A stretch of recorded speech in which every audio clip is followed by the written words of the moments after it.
79T 2458 Learning Corp. Little Red Riding Hood. Take one.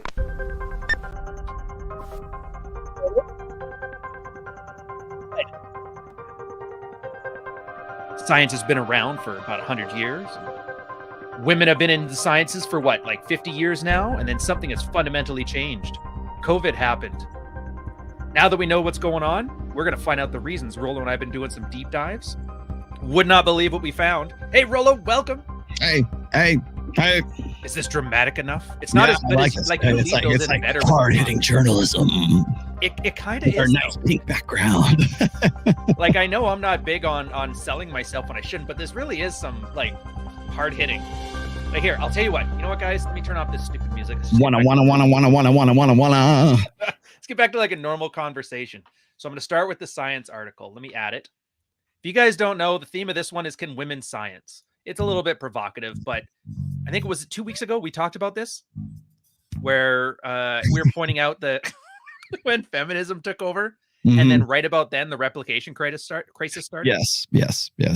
And I'll tell you the thing, one of the reasons I wanted to do this show with you in particular, because it's like, this is a deep dive and this is kind of like nuts and bolts, like grist for the mill kind of show for like both you and I. This is the kind of stuff we would do. Oh yeah, it's boring. It's boring and it's boring. So be prepared for a lot of stats, but I'll tell you, it's important work. I've recently been like hit up by like all these people trying to ask me like, hey, what do you think about when Andrew Tate or Myron or Kevin Samuels talks about how, high value men should cheat? And I'm like, why are you coming to me to ask me about that? It's like, that's not my like they're bastardizing stuff that I've talked about for a long time. And so I'm like always the go-to. I'm like, you and I think we've said this before, you and I are the research and development department for the Red Pill. I mean, we're the ones that go in and like dig up all this stuff so that everyone else can bastardize it later. So I got $1 every time you came out with something and then people took it and just dialed the TISM up to 12 and then made it a marketing campaign. I would be a wealthy man. I know. Like, was it you that came out that found that study where fruit flies had DNA from previous lovers? Yeah, no, that's microchimerism. Yeah. It wasn't me that pulled that up. Actually, I'm pretty sure some black pill doomer sent that to me and said, every man a woman sleeps with has left his DNA in her. Oh my God. Like, yeah, the 9/11. First of all, the jury's still out on that. Like scientifically, the jury's still kind of out on that right now. And then as far as like reproduction is concerned, I'm not saying it couldn't be possible. I'm just saying that let's get a little more data before we start like, oh my God. I know. Oh my God. She's sleeping with all these dudes to save the DNA. Here's the first one. I don't know if I got these in any particular order that you'd like, but yeah. So you sent this one to me. Same data, different conclusions, radical dispersion and empirical results when independent analysis operationalize and test the same hypothesis. For those who aren't science, what this means is replicate a bunch of stuff and see what held up to scrutiny. This was actually, I got to give props to Steve Stewart Williams because I actually I think I pulled this from one of his tweets recently. Nice. And I got a bunch of data sets up. Oh yeah, there it is. So 73 teams tested the same hypothesis with the same data. Some found negative results, some positive, some nada. No effect of expertise or confirmation bias. Idiosyncratic researchers, variability is a threat to the reliability of scientific findings. And I got the highbrow, data sets here and the infographics and everything that goes along with this. I think one of the problems with discussing stuff like this is it's really hard to, it's not like neuroscience, but it's, it's not like trying to decide, what is consciousness, right? I mean, this is just like, we're just doing nuts and bolts. Like, this is the research part of it. And the reason why this kind of like, shot up as a red flag to me is because recently, I think the crisis of replicability, and for people who don't know what that is, it's a reproducibility. Am I saying it right? Is it reproducibility or replicability? Crisis, but I don't know. We all get the point. Yeah. So the crisis of replicability is that it's taking old, actually in some cases very well tested experiments that have been done, really for decades, And then suddenly, right around 2005-ish, 2009-ish, up to where we are right now, then suddenly you get results like this. Suddenly it's null results. It might be a positive result. It might be a no result at all kind of thing, no appreciable result kind of thing. Yeah. And then there's also and this is going to be really tough to describe, but there's also the crisis of what's called p-hacking. And that's like basically rejiggering the numbers of like meta studies, like taking a bunch of research, putting it all in one like sort of meta study, and then sort of cherry picking what you want out of the numbers from that. If Not I'm even correct. consciously, that's the scary part. Sometimes it's just because the guy doesn't know his own biases. Like there's some cases where they do cheat, but you don't know how deep it goes. I was on Ali's podcast. She was talking about guys were wanting to see studies about infidelity or something like that. Mhm. And this one guy was really adamant about it. And I asked him, it's like, do you understand the difference between a qual and a quan study? He's like, what the heck is that? Yeah. Then I they realized don't that know these the guys, beginning they where they're won't- starting from. Yeah, I know. They don't know what research is. And I'm not the smartest guy. You did this like for school. So I'm probably going to on you because I'm going to grade 8 a lot of this stuff. Well, okay. So if you have like let's see if I can put this in like simplistic terms Well, here. for If qual you, and quan, I can handle that. We're gonna have fun with this. Qual and quan was it actually? Let me know how close my description was. Mhm. For a qual study, it was I want to study a certain thing, but I don't know what variables to narrow down and ask. So I put out like, for example, like a blanket statement: ask guys, tell me about your experience with cheating or whatever. Mhm. And then they all tell me their experiences. I try to guide it towards a certain direction. quality versus quantity, which is that's where that comes from. Yeah, and then you get everybody's statements and you kind of group them into areas where it looks like they're kind of similar, Mhm. and then use that to know what questions you want to ask. And then once you have the questions you ask, like, but something that's a specific variable, then you make it a quantitative study where you can say 30% of men aren't having sex. Right. That's the quant study. Mhm. And so these Those guys are were looking at easier qual to do studies too, as by if the they way. were quant studies, and they treated qual studies as if they were scientific truth. True. And I was like, Yeah. boys. Yeah. There's a fundamental difference between those two. Yeah. I try to stay. I mean, it's easy to go and look at like when we talk about since 2000 by the way there's 2 studies for this, but the one for the GSS study that we keep using over and over and over again is from 2008 to 2018. More guys between the ages of like say 18 and 24 are just basically virgins, or they're not getting any sex whatsoever. And of course, that was Berkeley that did that, right? Did I get the no, college right? that was the GSS. That's a general survey. Berkeley doesn't head that one. Okay, so on the Ellie's thing, I got that one wrong. No, but there is another one there that goes from 2000 all the way to 2018, and that has similar findings. So you got to remember that there's 2 studies from which those numbers are like derived from. So I like whenever somebody wants to bring that up, and I've used it myself, and I will continue to use it. But when somebody brings that up, I say, okay, which one are you using here?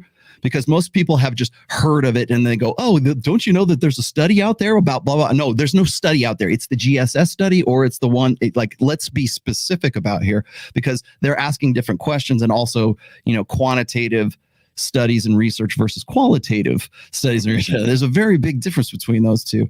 And I think that a lot of people think that the red pill and the guys in quoting those stats are the people who just sort of like listen to the research and development department of the red pill. They take those and they end up bastardizing. Yeah, because it's red meat. They love to and rightly so in some cases.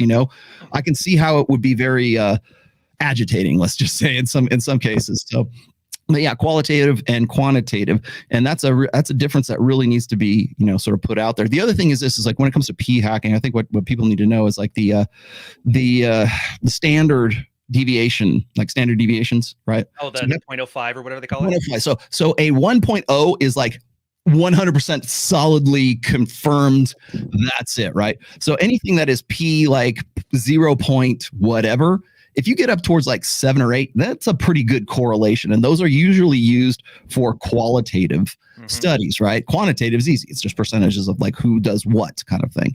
And it's, by the way, it's much easier today to do quantitative studies than it is to do qualitative studies, because we have things like Pornhub, or we have like, we have statistics, and we can keep track of like human behavior in a way that we've never been able to do so before. Even when people aren't like answering like surveys, they can still be tracked as far as like what their habits are and like what their subscriptions Which is more are. honest, if anything, because the surveys, you always have the bias of people that want to hide information. Mm-hmm. Here, kind of walk us back though. Like Tender here sounds like p hacking is straight dishonesty. I'm going to give you the lay explanation of what the p variable, what the p is, and Rolo, let me know if I'm correct, what I'm wrong. When you're doing a study, you find some result. Now, what are the chances that that result was just pure random chance? Like we're flipping a coin 50 times. The study says half the time it's heads, half the time it's tails. What are the odds that my study showed that to be true versus it would just randomly pop up in any study? That's that's what they call the p-value. And then they need a certain p-value where they say it's more likely this is the cause of whatever you were studying as opposed to just random chance. Right. And if I'm not mistaken, they have like it's like 0.2 was the cutoff. I can't remember the exact number for the cutoff. Turns out that's just an arbitrary number they picked because when they were doing all these studies, that was like the threshold that stuff started to look bad versus stuff. We'll tell you where the goalpost is. Yes. Right. So that's calculating your p-value, and that's what you're supposed to do is use that to remove bias from your thing. But what people are finding, either because they're willfully trying to fake their studies for more funding, or because we're all humans and we're fallible creatures, is that there's certain ways you can fudge the data to bring your p-value above that threshold. And that's called p-hacking. Yes. Is that about the best? That's pretty close. This is a really good one. P-hacking is straight up. Okay. But the other one is P is the strength of the correlation of the factors. Yeah, that's true. Now, by the way, it's also easier to do p-hacking when you're doing a meta study. When you're taking all the research, like I will use it case in point. Marty Hazelton has been the subject of p-hacking. I finally looked up who that was, by the way. I didn't know that was a chick. Oh yeah. I thought it was a dude. I've been quoting her since like the old before I even had a podcast. Yeah. Hell, before I even had a blog. Marty Hazelton, by the way, is an evolutionary psychologist. She is one of many, I should say, but like probably the prettiest one. I mean, she used to be a knockout, but she popularized the concept of ovulatory shift, and so she's the one who's out there doing the smelly t-shirt tests, and she's the one who's doing like was it sexual ornamentation, like when a girl wears red or when she wears. That's where the hoop earrings thing comes from. By the way, there's actually rooted in science. It's not, the bigger the hoop, the bigger the hole. Yeah, it's and then high heels and everything like as far as sexual ornamentation versus when women wear that during their menstrual cycle. That's another one. There's all kinds of different research that has been done over the course of about 25 years at UCLA by Marty Hazelton and Gangstad and a few others. I could rattle off names nobody would know, but she's like, I want to say I know she was a student of Dr. David Buss. I know Gad Saad was also a student of Dr. David Buss. And they were, when they had an interview, and I think this was about like 2018 or 2019. I thought it was fascinating. I watched the whole thing immediately because it's like my two favorite, Evo Psych people talking. During about the middle of that interview, she mentioned that she was sort of the focus of a p-hacking attack.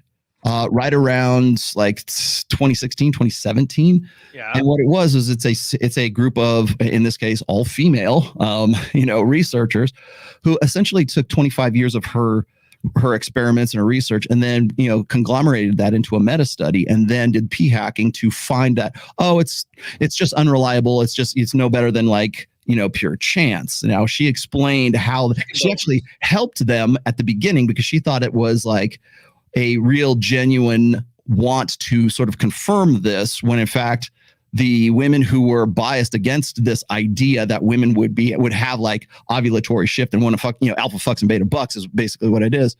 And so they came at her. Now, when this was going on, I should say, is people came up to me and said, hey, don't you know the ovulatory shift has been flushed down the toilet because of this study? And I'm like, no, it hasn't, because you need to know the details. And again, it's like something that unless you're like a wonk for this kind of shit like you and I are, nobody's going to know. They just want to hear what they want to hear. And it's like, yeah, the reason for that is because we have this bias, this crisis of replication, replicability even in the soft science, but it's also in STEM fields as well now too. So I think mathematics, isn't that the only one that doesn't have it because you can't? Yeah, and even then it's like 2 + 2 is 5, right? It's like, it's all relative to how we think about it. But I thought it was interesting because I've been hearing this over and over, and I keep going back. And whenever anyone throws that at me, I go, watch this part of this interview, and you will understand why this is bullshit. And why she was a lot like this. She's been. Is that the Gad Sad one you sent me, or a different? That was a Gad Sad one that I sent you. And then recently, the other thing that sort of piqued my interest in sort of this topic today, and I'm by the way, I'm going to be everything we're talking about today is going to end up as either a very long blog post on the Rational Mail or maybe like a 2-part series on the Rational Mail, just so you guys can know like what our thinking is here.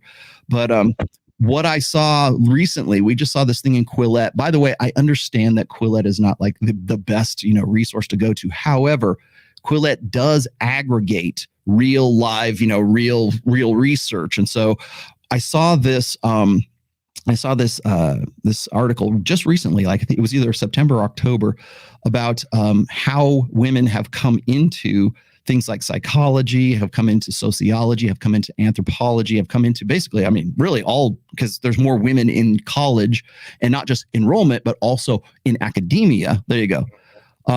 Over the course of the last really 2 decades, and what the effect has been on academia. And I thought about that, and I go, I asked myself this question. I think this was the sort of the germ of the idea for you and me, is like, is there a correlation between women increasing in, these areas, these sciences, let's just say, and the crisis of replicability? Is it because we have more women in academia? Is that why we have such varying results for old experiments that have been reproduced all through the 80s, all through the 90s, for at least most of the... Talk about this offline or online? I think we probably talked about it like after a Rule Zero show. Oh, you guys are missing. This is going to be good. Sorry, yeah. I'm cutting you off. Go. No. So that was so what I wanted to do is, now I understand that correlation is not causation, but I'm looking for strong correlations between the sort of influx of women in these sciences and the rise in the crisis of replicability right now. And a lot of the stuff, this article right here is like really, really damning when it comes to that kind of stuff. And there's a lot of there's one area. Let me see if I can pull this up real quick so I can read. I know you got all those charts. I mostly have the big stuff. Well, here's what. Sorry, guys, you guys, if you can't see this, this is men in STEM men in university versus women. So right here is the crisis point, or if you want to call it that, 2000. Yeah. Thanks, Obama. So if you look at, I'm trying to see where the parity ends. It's right around 2013-ish, I think. Yeah. But like you can see early 2010s. Now here's the really tough part for this.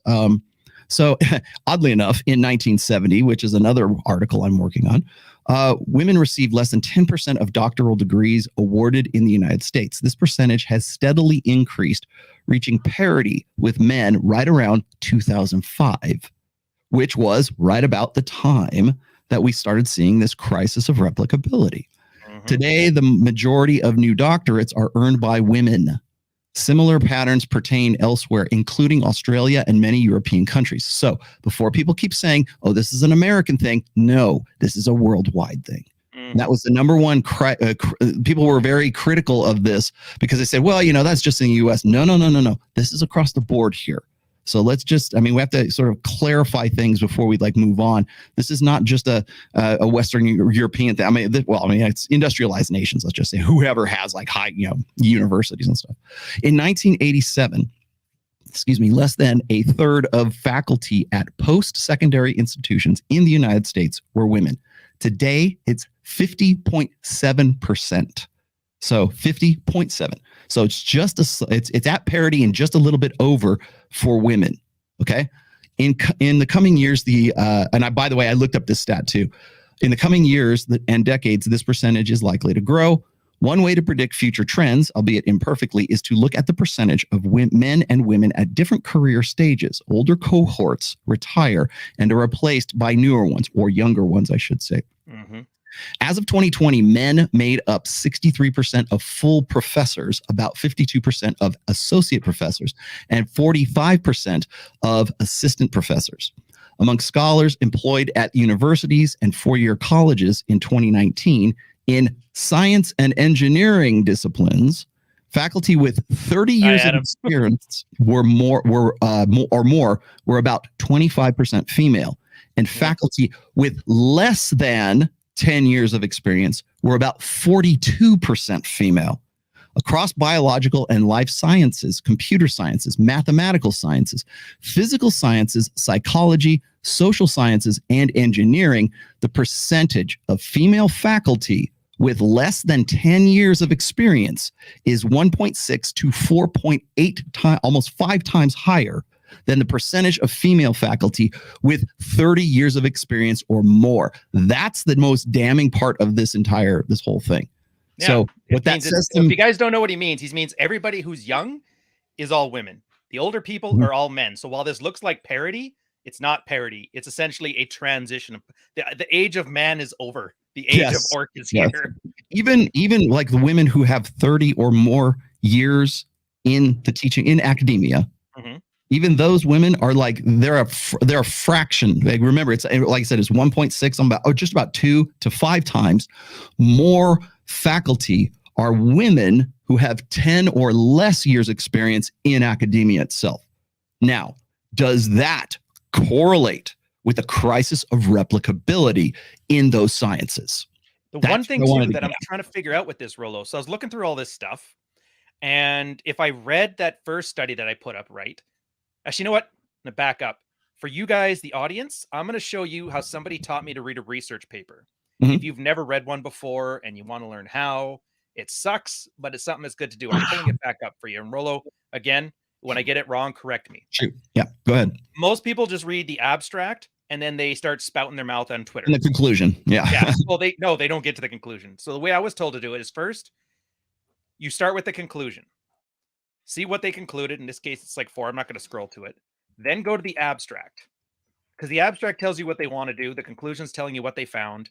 And then the next thing you do is you go through, usually right after here's where methods. How did they get the data? And this is where you're looking for, did they grab the data properly? That's devil in the details. All the details. And then next is if you want to go through it, there's usually a math section or a survey. And that's where you get all the fancy numbers and math. And I'm still trying to wrap my head around this stuff. What I do is you go to the research, like the study part of this. Once you get to a part you don't understand, you go look that part up. Usually you have to read a whole other paper and you start regressing until you eventually have yourself a degree. It takes a while because I still suck at it. Is that about a good way of... You got it right. As far as reading, as far as interpreting the data of the research itself, you got it right. Yeah. And before we move back on, a lot of you guys in here are talking about peer review, and they're like, "Oh, show me something that's peer reviewed." You always read it. Who are the peers? Well, that's just it. The peers are those the ladies in academia who have 10 years or less experience in the But I think they think a peer review is something like a seal of approval. It's not. All they do is they send these out to other people who send research papers out. They quickly glance at the study. They make sure there's no obvious mistakes in the way the data was does this look like a properly done research paper? And then they sign off yes. So they didn't say that the research is right. They just say it looks competently done. And that's all peer review means. Right. Yeah. When people say they want peer review as if like, did Moses bring it down from the Mont? It just shows you they have no idea what they're talking about. Yes. Now, back to your point, though. Please continue.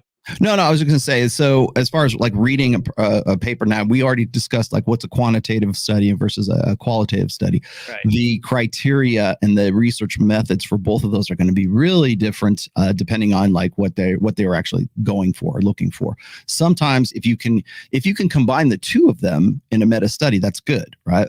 But the problem is what is going to be, how is that when you have data?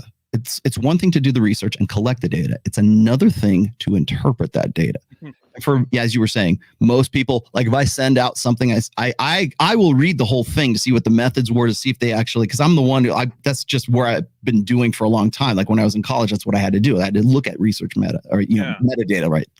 And so when I'm looking at it, I'm sort of saying, okay, how did they go about this? Is it self-reporting? Is it, were they in the lab? Were they in the field? What was the criteria here? So you kind of have to take certain things with a grain of salt, depending on what it is. But even now, when we have like even hard data and hard sciences, like even in STEM fields, those studies are also subject to p-hacking, and they're also subject to misinterpretation of that data because they're looking for correlates for things that sound right along the way. So so when again, one of the reasons why, the second reason, I guess, why I wanted to sort of get into this was because I had this discussion with Mike Sartain on what wasn't Access Figures, it was on his show.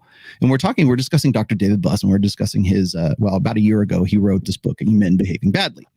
And he has switched his opinion on, which, by the way, he held for quite some time. He switched his opinion on ovulatory shift over to the quote unquote mate shifting hypotheses, right?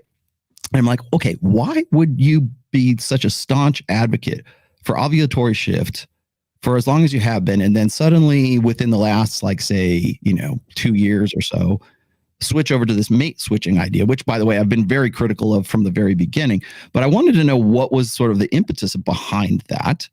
And then, of course, I'm talking with Mike, and Mike presumes that I mean that he's only, sort of refocusing himself on that because it's more flattering to female nature. And if he isn't, then he either loses tenure, but I think he's retired now. We're getting ahead of ourselves on this one. That's going to be fun. That's in a bit. Big deal. But then he writes a book called Men Behaving Badly, and that book doesn't sell. That book sells a whole lot better than the book that is Women Behaving Badly. And so we had this, this sort of back and forth. And I said, well, I think that this mate shifting hypothesis is sort of half baked to begin with, but because it's coming from Dr. David Buss, a peer to review things, Dr. Rollo Tomasi, Professor Emeritus, that schmuck over there who has that Red Pill podcast, he doesn't know what the fuck he's talking about. So I thought, okay, fine, let's go and dig this up and see if there is some reason, or if there's some sort of at least correlation between like what that's what started this rabbit hole. David data Buss and non-data. Me being a prick, pretty much. Yeah, like, I don't necessarily. Well, because I won't. By the way, it's not just David Buss. I also see guys like Rob Henderson sort of leaning over into this idea that women. There's in hypergamy, there's no such thing as alpha fucks. It's only beta bucks. That's the only thing they focus on. Dr. Jordan Peterson, you and I have had the conversation forever. And so all they do is focus on, is the guy rich? Is he talented? Is he high status? Does he affluent? Is he high in the, conspicuous consumption? Is he like high in the dishes? Is he a good father? Right. Does he make good money? And I'm like, yeah, but does he look like Jason Momoa? And so I'm trying to say, you know what, that's not the only criteria we need to be looking at when it comes to women's mating strategies and long-term or short-term. But to look at the alpha fuck side of things is very unflattering to the point where the data or the research that has been done on it has also been p-hacked in the past. So what is it about that data that's so offensive that they want to switch off from that to the mate shifting hypothesis? All right. So pause you here. I want Travis brought up a point. I do want to address it. It's strange that Rollo won't contend with the challenge to the dual sexual strategy hypothesis. It's not. Look, it's exactly what I'm doing right now, science? Dude. That's what this whole show is about. We are supposed to be, all of you guys, if you learn nothing else from this, you need to learn this. You need to be a skeptical, cynical bastard. You need to have zero trust for any of this stuff, for what I'm saying, for what Rollo's saying, especially what the hell's written down in here. Mm-hmm. Because as soon as you stop trusting it, you stop looking with your heart and you start looking with your eyes. Mm-hmm. So yeah, I guarantee you, if this stuff ends up proving right to the point that Rollo's like, I can't argue it without looking like an idiot, of course he'll be on board. I'll be on board. If doing the dishes and hugging your kids was what got you laid every day with your wife, I'd be telling you right in the heartbeat to do the Donna Reed approach. Yeah, or chore play.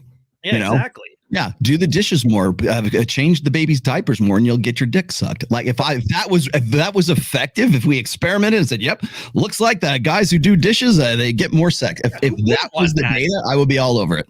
So here's my question for you. I haven't gotten that far into it yet. I grabbed this one section from the results. Mm-hmm. Status was assessed using academic job rank, citation, H-index, university rank, combination of stuff. So they used 2 examples here. Analyst 9 focused their analyses on the level of comments by counting the number of words in a comment made by a female contributor, while analysis 12 focused on the level of conversations by counting the number of comments made by all female contributors. So if I understand that right, they were judging how replicatable a study was based on the factor of are more chicks chiming in on it. Right. Did I read that right? Yeah. Now, I haven't gotten to. Do you happen to have the Atlantic article about the crisis of replication. That's probably one of the most I think, put together ones. If not, I'll find it for you. No, I got it right here. I'll pull it up. I think that is a good match or good. Yeah, there it is. That's a good pairing with the Quillette aggregate right there. That'll be good. Oh, so for my question though did you get that far into it yet? I am curious what those two researchers found, and I have a feeling it's either going to correlate with what you said about all the young chicks. Maybe it's just the sake that they're so young in the field. Okay. So they aren't able to replicate it as well, or maybe it's a case of I have another really great data point for you here. Hang on one second. I'll share my screen with you. Boy, I bet you guys were like, hey, let's grab some dinner and watch Rollo and Ryan rant at women. Yeah, this is not what I expected. Yeah, hey man, when are you gonna get the hot hose on there? All right. Anyways, here, pull up your stuff. I'll get the super chats out of the way here. Okay, go ahead. Christopher Zen, critical constructivism has wound its way into STEM and even medicine as part all of the warnings people scoffed at. You know what? As long as you got a head on your shoulders, you can make better decisions. Let them burn. And then Scoraletta Bass. May I ask the definition? She's my sorrelita. Oh, nice. Her wife. Oh, Sorrelita. I get it. Sorrelita. You can find the crisis of roll your R. Not sure of the orthograph. I understand what you mean. Please, a definition. The easy definition is what percentage of research is out there right now that somebody can't follow and get the same results. So that's what I mean by replication. Same as think red pill. You go to a date and you run some game, you run the mystery opener. Does it work for you? You say yes, somebody else tries it. Yeah, it worked for me too. That's replication. Yeah. And right now the crisis means that across the board, I think it's depending on which field you're talking about, somewhere between 40 and 80% of the research, nobody can replicate it. So it's basically worse than a coin flip in some cases. And by the way, experiments that have been replicated since the mid 70s, experiments that were done. Oh, right. So, do they also add to that the ones, though, that it's possible that by measuring the thing, they've changed how people react? Yes. Okay. So there's a second part of it, which is not quite as ominous, too. Yeah. Throw that up there real quick. I just wanted to put this up there just so because people are going to say, well, how come Rollo's not discussing the dual mating strat? Well, I am actually. I'm probably the only one who is, but because everybody seems to come down on the side of the beta buck side of things when it comes to women's mating strategy, because that's the most flattering kind. But however, so here's a data point that I've actually had since what 2018 here. Female grad students in psychology outnumber males by approximately 3-1 and have done so for more than a decade. Okay. Makes and that's sense. in all these different sciences here too. So if you're looking at health service, psychology subfields, if you look at women outclass men in every single field in psychology and have done so for more than a decade. So anything that has to do with people. What's that? Guys are things, girls are people. Right. It's one of the, so of course when people say, well, that's just psychology and those are just worthless degrees. Yeah. Okay. But look at what women, if you want to say that, research, for example, if you look at where we have here, let's see, neurobiosciences, where is it? I mean, in all of these, clinical, of course, clinical is number one because that's Dr. Peterson style stuff, right? Counseling, school, cognitive, developmental, neuroscience, applied immunology, every last thing in that case. So I got that. What was this one? This is, I want to save that one for later, but I also wanted to throw this one out there. U.S. college degrees by gender. This is 2020 and the projection to 2029. If you look at the doctorates right there, you're looking at women being way, way more represented. Okay. If you're looking at let's see. Oh, these are in I believe this was the, I'm sorry. This is kind of irrelevant to what we're talking about right now. We'll come back to that one here in a bit. But the idea, where's the other one? Is this it? That's the 20. Oh, that's the one. Okay, here it is. This is what I was looking for, because this is 2021. Okay, so if you look at the doctorates, you look at the masters, you look at the all down the board right there. You're looking at a difference. Well, I mean, even in total of almost 60% more. So we have more women that are in these fields. They have more women in varying fields. We have more women in sociology. Of course, it's all in communication, psychology, sociology, what we would call the soft sciences, right? But we're also seeing a rise in women in STEM fields as well, and it coincides with the crisis of replicability. So is there a correlation between those two? Is it the more that we put women into these fields and we try to reproduce those experiments, is that a result, or is there a correlation between women doing those experiments and looking for what they want to produce, or what they want to fund in those experiments, or what they want to peer review in those or publish those results afterwards. And so, like I believe so it was. Is it they can't, or is it they won't? Exactly. Or are they looking for things that are more flattering to female nature? So again, one of the most at this stage, I would say that most women who are in sort of like the sociosexual sciences, for lack of a better term, are pretty aware of Dr. Marty Hazelton's work on ovulatory shift. And that is very unflattering to female nature. It would be a feather in the cap of the woman who could find a way to sort of debunk that and then lean over and offer some new alternative that is more flattering to female nature. That's what I was getting at. And that's really what the impetus of me of even like. I don't think you're going to find it. And I think there's a pretty obvious reason. It's like, if you guys don't know this, by the way, for studies, you can't just go out and do whatever you want. The Austrian painter kind of ruined the research whatever you want shit. So they all have ethics boards. You'll never guess who's on these ethic boards. And I learned this back when everybody was arguing about how red pill was wrong, and I was still on Reddit, is that everybody's like, well, show me a study. All the like stuff we talk about that's flattering for men, not flattering for women, the rule zero stuff. You will not find an ethics board anywhere that will approve any study that helps sexual strategy for men, because it is seen as heinous. Like Rollo just said, it's anything not flattering to the female psyche. And that's solipsism for you. Like, how many times have you who here has a girlfriend or a wife? How many times, Rollo, you can vouch, I've done this. For you. Have you argued with your girl about something else and then she made it all about her? Like simple things like, hey, have you seen my bag? I didn't hide it. I didn't ask if you hid it. I asked where it was. Have you seen it? Because I can't find it. But so consider that in the context of research. We're going to do a research to see how many women cheat on their husbands. Her first thought, whether she knows it or not, is I don't cheat on my husband. And if I did, it wasn't my fault. So of course, as she's on an ethics board, she's going to say, no, this isn't good research. You're going to come back to the drawing board. It's little things like this. And I hate to say it, but guys like you and Dalrock especially, geez, I thought you guys think Rollo's into numbers. Wait till you start reading Dalrock stuff. In fact, what was the one? I was trying to find it to bring it here. He was talking about the women are now never going to get married. Like, it was how the age that women are marrying is going higher and higher. But he did the same statistical analysis you did earlier on, where he's like, go back and look through the younger generations. I couldn't find it. And I know exactly the one I'm thinking of. Do you know which one I'm thinking of? Basically describing how women weren't getting married. And in the same way you were showing that men are all at the top end retiring out of the new scientific fields, and it's all under 10 years experience. Coming back into it. I want to say that was a pretty old Dalrock. All my references are like 10 years old. Yeah, they're all very old, right? Let me throw this one up here for you too, because I thought this was pretty telling. This is part of the data set that I'm using for the essays here. Let me give me the research, nerd.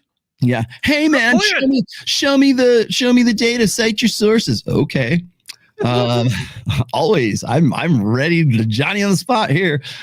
This was interesting right here. I don't know if you can see that. You got that? Oh, yeah. This is that study you were showing. Oh, no, I know where the study you got this from.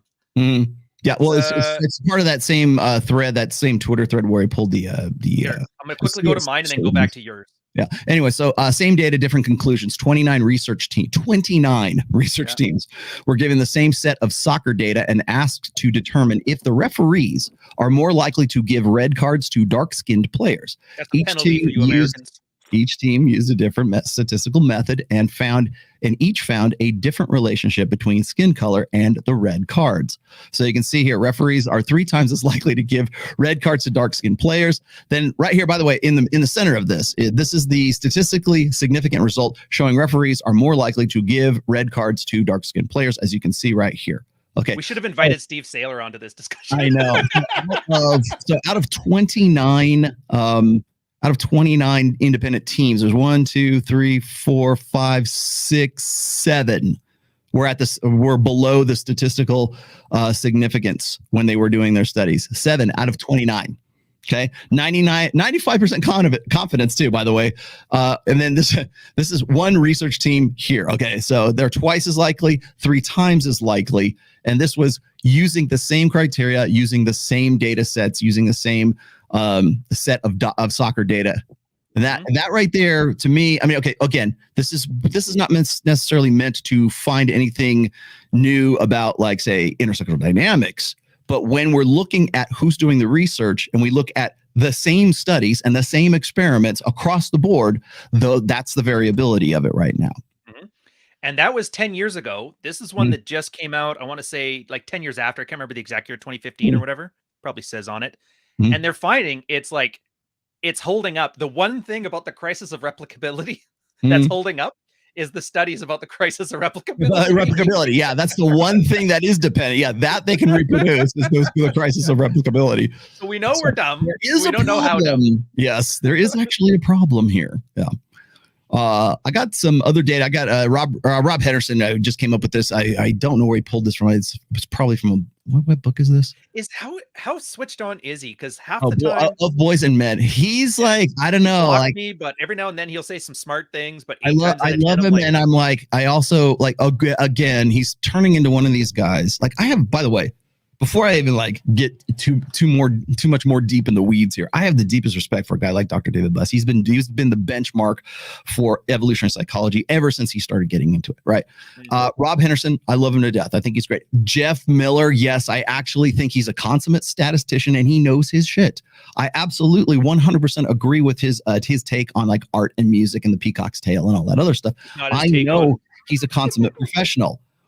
Or Steven Pinker, 100%. I think he's a great statistician. He knows his shit. He's good at qualitative and quantitative research. He's very good at that. Even who else do I disagree with? Dr. Bill Hector. Cosby. Love the Cosby Show, but doesn't mean we like Cosby. Exactly. Or Dr. Hector Garcia, Alpha God. Fantastic book. I suggest everyone go and have a read of that. At the end of it, you kind of have to get past the idea that he hates masculinity. It's toxic masculinity. How can we turn men into better women with this data that we have, right? And so it's not their research. It's not their empirical, understanding of this stuff. It's what they did with the data. How did they interpret the data and how did they publish the data? So when they're interpreting it when I look at the dots and I connect these dots, I don't have to worry about being fired from my tenured position at, a major university. I don't know. The president tried to fire you a little while back. Right. And very funny. Say my name. Anyways, so I don't have to worry about being fired from a major university. I can go and say shit that these guys are either unable or unwilling to do. When I have the problem that I have with a guy like Jeff Miller is he knows about human sexual revulsion. He knows about mate guarding. He knows about the difference in jealousy between men and women. He understands the evolutionary root. And yet he is an evangelist for open relationships, cucking your wife out or whatever you want to call her out, and is essentially, really is on board with, Jack Murphy, who, by the way, was one of his first interviews. So when I got married, did you hear? Congratulations. Yeah. Oh, great. Who? Jack Murphy? Yeah. Murphy got all the red pill guys from 2018. They were like, marriage is a horrible deal for men. They're all married now. So when they get divorced, are we going to go, well, if Jack Murphy couldn't make it work, who can possibly make it work? Oh, jeez. Crawling back, Rollo. Yeah, I didn't know. I know. But then what I I'll tell you what's funny is, and this is just an aside, when I'm listening to Jedediah Bila interview Destiny, or I see him on Fresh and Fit or something, I'm like, why was Jack Murphy not available? Because it's just as valid a point as having Jack Murphy on there, because that's what the guy basically does. But one's okay and one's not. So you tell me. But explain to me what Destiny's doing on Fresh and Fit. I like the guy, but I'm like, come on. How can you tell when you guys just there for clout versus the subject? Everybody does it. Everybody clout jacks everybody else. That's how it works, really.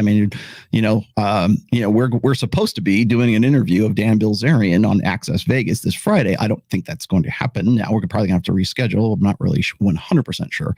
But let me tell you something.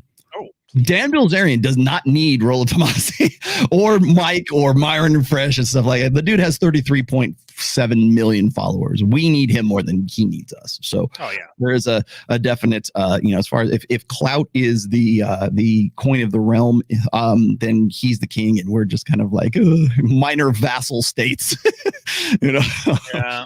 But as far as like I quote Dr. Pinker, Steven Pinker, all the time. I don't think he's actually the greatest dude in the world. I've heard him go on TED Talks and say exactly this. You want to know where this comes from? By the way, it's Steven Pinker.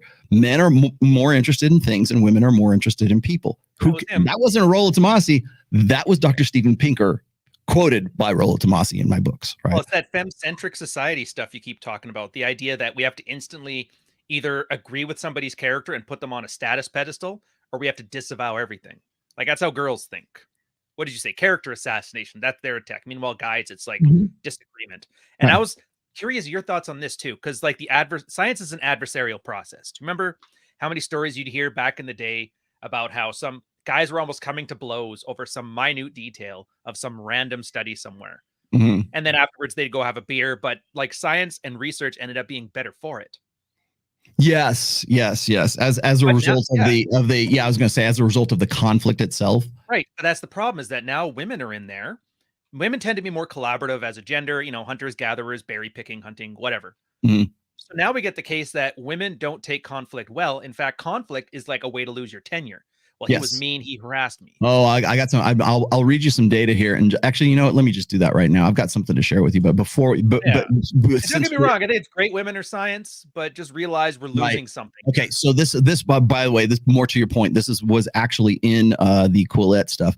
A 2017 YouGov survey of 2,300 U.S. adults on issues related to free speech, tolerance on college campuses, weighted to be nationally representative, found that 56% of men said that colleges should not protect students from offensive ideas.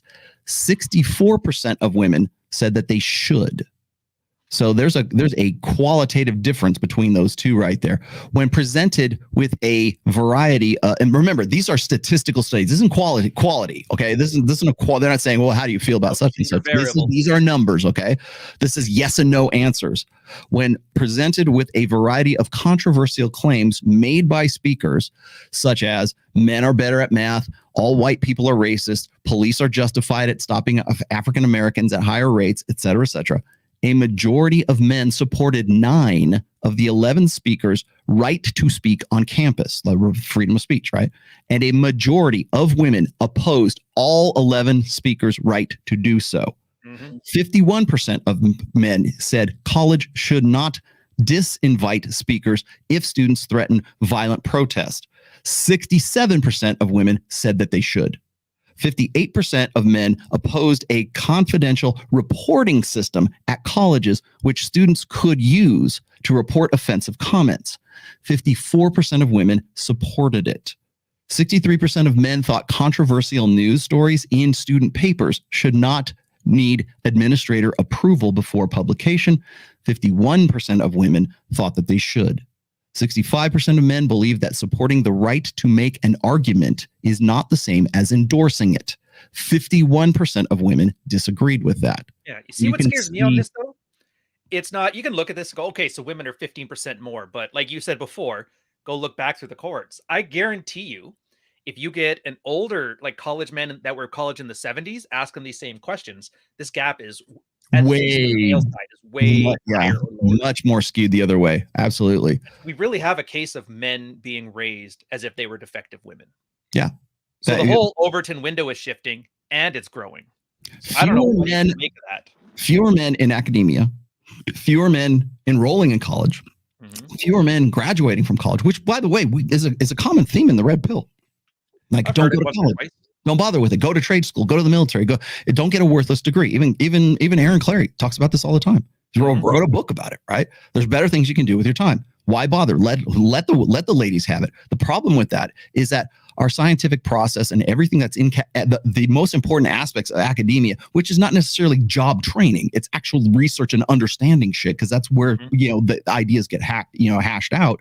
That's going away. The more women that we put into those positions, and the more the population. How many of those women do you think qualified, and how many of those women do you think got in because the standards were reduced to have better female numbers? So you're getting, like, I'm not saying women suck at research. I know the thumbnail says it. There's probably a bunch of these girls that are really good at it, but there is a large proportion of them who got in because they want to show they have women in the thing. I've seen in the military. I haven't known if I ever told you this, Rolo, but I got a promotion. A girl got promoted ahead of me. And my boss flat out told me, well, she shouldn't have to earn it twice because she was a reservist before then. She didn't know her job. She didn't know anything, but they needed a girl in command positions. Yeah. So it's a lot of that stuff. The diversity hire. Yeah. Well, I mean, it's meant to like sort of level the playing field, right? I mean, this is, we got to give them, it's not opportunity of, or equality of opportunity. It's equality of outcome. And that's what they're. Signaling theory has become like the big red pill thing lately. It used to be game theory. Right. Well, I mean, so here's what gets me is like, we want to ban Andrew Tate from like all platforms, right? And then we want to talk about freedom of speech and blah blah blah. That's like anti-Muslim hate. Well, now it is. But I can't even point at him because we had the same discussion when Milo Yiannopoulos got booted off of Twitter. Which, by the way, I hope he gets reinstated now, Elon. Donald Trump gets kicked off. Mike Cernovich gets kicked off. And again, I don't necessarily agree with what the bullshit that comes out of Mike Cernovich's mouth. I don't think he should be silenced. But the reason why we get to that point is because the same people who are in academia are also the same people making the decisions at Twitter, at YouTube, at Google, at whatever name the social media. Yeah, that's the easiest way to work a company is you hire experts in their field. And now the field of this kind of sociological stuff is chicks who want, what do they call it? The secret list. They want the Schindler's List of canceling. Yeah. The Schindler's List. And it's true. And I was going to say in that crisis of replicability story by the Atlantic, they even get into that.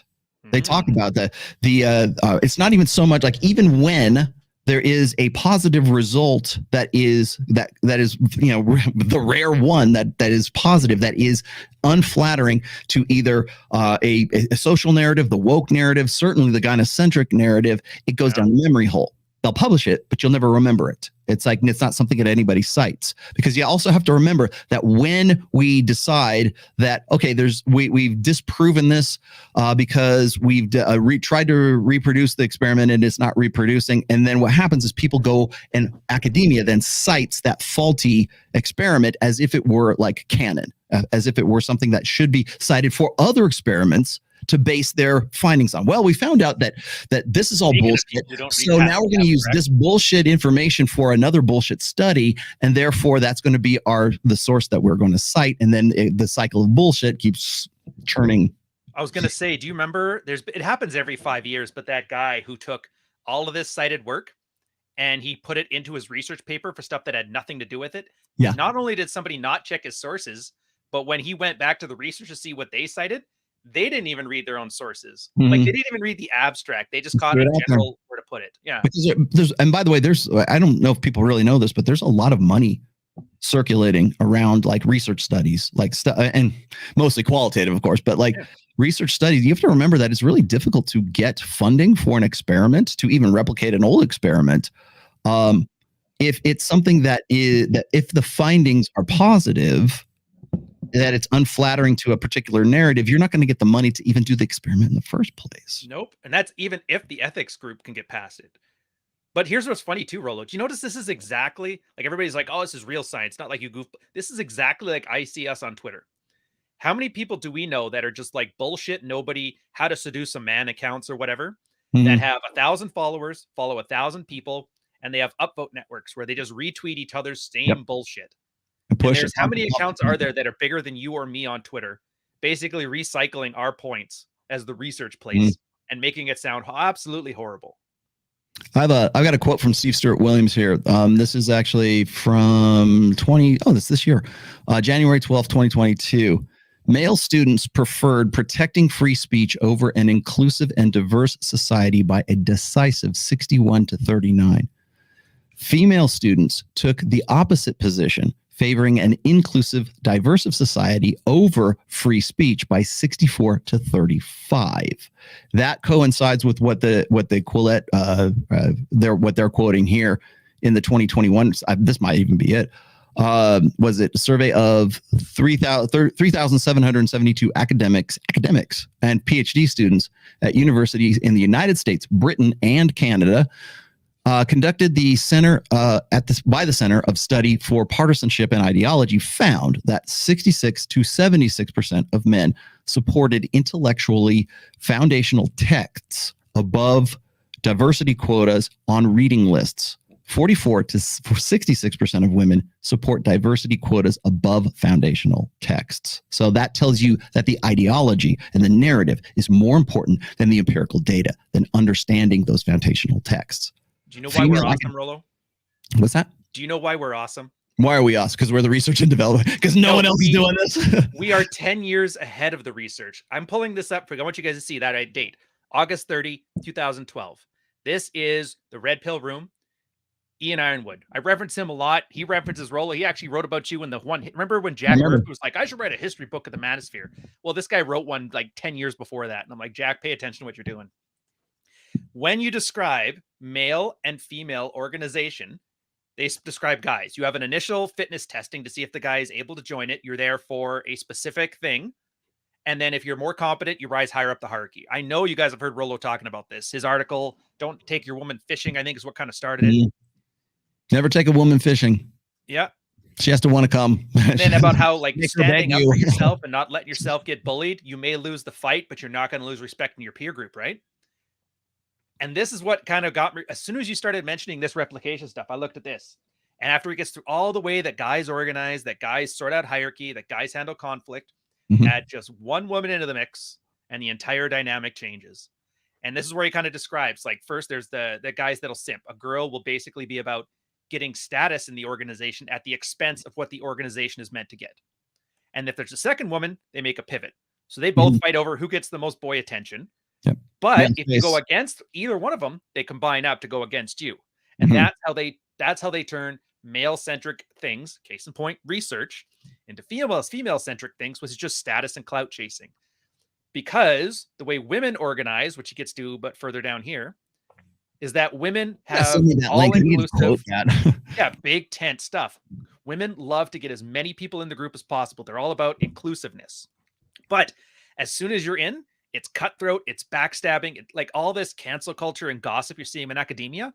I would argue the fact that women have taken over are why that has become a thing now, because that is how they self-organized. And this is not some like, this is biology. This is how we did it in hunter-gatherer societies. And I'm laughing because like Rollo's got all this research now, like science is like, we should really look into this. And I'm like, the fucking pickup artists on So Suave did this 10 years ago and you guys called us all assholes. And I know, and you're still pissed off about it. I know. Yeah. You think about how many subfields are still pissed off at pickup artists right now. You look at like, of course, black pill doomers are always going to be pissed off. MRAs have hated Roosh, right? Like Paul Elam versus Roosh. That was I still hear the echoes of that from back in 2015. But then, like, if you look at like, especially in religious circles, they hate the fact that it's the red pill guys and the PUAs who pointed this shit out for them. Yeah. I mean, it's like, and all we do is open our eyes and just look. That's it. Well, and then like, I mean, you want to know why Jeff Miller blocks me is because it's like, I got to say, hey, look, dude, I'm going to hold your feet to the fire about Polly when you know damn well. Kind way of saying what you said. Yeah. When you know damn well about mate guarding, when you know damn well about jealousy, when you know about, sexual revulsion, and you understand you've written papers about, as far as, parental investment, right? And what the important, I'm like, yeah, we're promiscuous, but we're also monogamous in that we have to like take care of our, So me having that conversation is enough to say, nah, block this guy. He's just a red pilled lunatic. Like, I think you've probably seen me quote this. I think I've done it in 2 of my books. It was the most recent one, Player's Handbook. And then I think I also quoted this in Preventive Medicine, the second one, but it was Nick Krauser who said this. And I always remember this quote. He says, pickup artists have done more for sociosexual understanding and like understanding the nature of men and women in the last 15 years than all of social sciences and all of psychology have done in like the decades that they've been around, because the PUAs don't give a fuck. They go out there and they say, here's the hypothesis. Let's see if it works. Let's go out in the field. Let's go see if we can get laid by doing these things. And then it was low rigor, high replication. And it's all field work. I mean, technically, that's what it was back then. Now, I'm not saying it's like, they had you could not do that experiment that would never get funded by Texas A&M. That would never get funded by like, a major university. Say, okay, guys, go out there, try these techniques, see if you can get laid, and then come back and report your findings, right? Like in the field work, that's not going to get funded by a major university. No. However, we take the data that is available to us from an aggregate of guys relating their experiences, going out, trying these things. Okay, it didn't work. Let's go try it. Let's rejigger that hypothesis and go out and try this thing again. So is it really hard, specific science? No, because at the end of the night, you want to get your dick sucked. So that's it's the reward. Convergent evidence. That's the part I liked about it. People keep talking like there's different qualities of evidence. Some things are more reliable than others. And that's why I liked it, because convergent, if I describe it right, again, correct me if I'm wrong, Rollo, convergent evidence is showing that a bunch of us are kind of fast and loose trying to solve a problem or solve an equation or solve something. And we know, like, I know it's somewhere here, but I don't know specifically. But this guy's doing it in a different way. And he's like, I'm kind of pointing that way too. And you get enough people pointing in the same direction, it gives it more credibility than if one guy was just, do that. Yes. And that's what I love about it. Because it's like some pickup artists were military, some were doctors and lawyers, and they're dealing with divorce, and the red pill guys. There's hell, even just on like our little thing, musician, liquor salesman, military guy, Rule Zero Dad's a lawyer. We got doctors. Nick was like a startup guy, and all these guys, and we're all saying generally the same thing from our completely different experiences. So that's like, yes, one of us could be completely off base, but 15 of us aren't. Variations on a theme. You can't say that either, but you can say, like, they used to have that same study about choirs, where one person singing is generally out of tune. But if you put 100 people in the same room, the ones who are out of tune in a synchronous way, so they all sing in key. So it sounds right. Music guy, you know this one. Yeah, of course. It's the exact same thing. It is very easy to accept it for that. Of course, choirs always sing in key. It's not because they're all good. It's because they all cancel each other's shitty tune out. Well, I mean, you look at, again, and I hate to even call it because like the pickup artists didn't set out to say, okay, we're going to do this great grand psychological experiment. They just did it, right? Yeah. Or for example, like accidentally brilliant. Yeah. Or you go and you look at like, again, if game didn't work to some extent, if the social skills and the techniques and just learning to get out there, whether it's just, go get in the gym, get your fat ass in the gym. If game didn't work, if it was about getting your money on point, if social skills and learning how to interact and be a good conversationalist and have some basic understanding of how to interact with men and how to interact, if that didn't work, we wouldn't be talking about it in 2022, man. It lasted as long as it did. You can only take so many failures for people to stop caring. Yeah, you would not have that same archetype or that same stereotype of the quote unquote PUA that everybody loves to caricature and hate on if there wasn't something to it, still here right now. And I think that's probably one of the things that really irks a lot of like quote unquote hard science guys, because the PUAs, by the way, if you're an MRA, if you're a black pill doomer, if you're a MGTOW, if you're a TradCon, who's Christian TradCon, whatever, Christian Red Pill, whatever, all you guys who hate on those PUAs, you owe them a debt of gratitude. Dude, they're doing the same thing. Yes. Like the black pill doomers today were the incels yesterday, were the MGTOWs the year before. And what did they call them before MGTOW? You remember this. I didn't even know they had it. You were like going galt or something like that. Oh yeah. Like was it Ayn Rand? Atlas Shrugged. Like I don't care. Everybody can go. Fuck themselves. I'm going to do what I'm going to. Exactly. Going Galt, and then before them in like the 70s, I got to go read it again. I can't remember, but it was like Esther Villar and Herb Goldberg were calling it even something else, and it turns out that's what happens when you get shit that you guys can't. You mentioned Esther Villar. Now I'm going to have my inbox is going to be flooded with Esther Villar. Hey, did you know that she wrote this back in 1976? Yes, I know. On my sidebar, guys, I've already talked about it. I know. Hey, do you know what Briffelt's Law? Yes, I know what Briffelt's Law is. Thank you very much, dude. I've been doing this for 20 years. These guys all started the same time the pickup artist did. The pickup artist thing kept going. It translated into Red Pill, went on. But every 5 years, this whole thing tried, failed, and then rebranded to something else because the next generation forgot all about it. Like, I guarantee you, a black pill guy doesn't know what fucking going gulp means today. Yeah. And that's why it keeps resurfacing every 5 years, because they can't replicate anything. People give up because it's a failure. And then it comes up again later. Well, I had I still laugh. Sorry, last thing. Go ahead. When I wish you were here for that one Rule Zero. I was so pissed. There was John and there was a bunch of them, and Paul and all them. And I was showing that video of Tate with Piers Morgan. Mhm. But I lost the footage. I accidentally had this one of Dick Masterson arguing with Dr. Phil. It was the exact same thing. I'm like, sorry guys. Oh, this is one with Roosh arguing with Dr. Phil. I Dr. cannot. Oz. Yeah, Dr. Oz. Yeah. None of the guys got the joke that like every 5 years we have to have the evil pickup artist in front of the Yeah. talk show host. And they're like, oh, here's the footage, man. I'm like, fuck.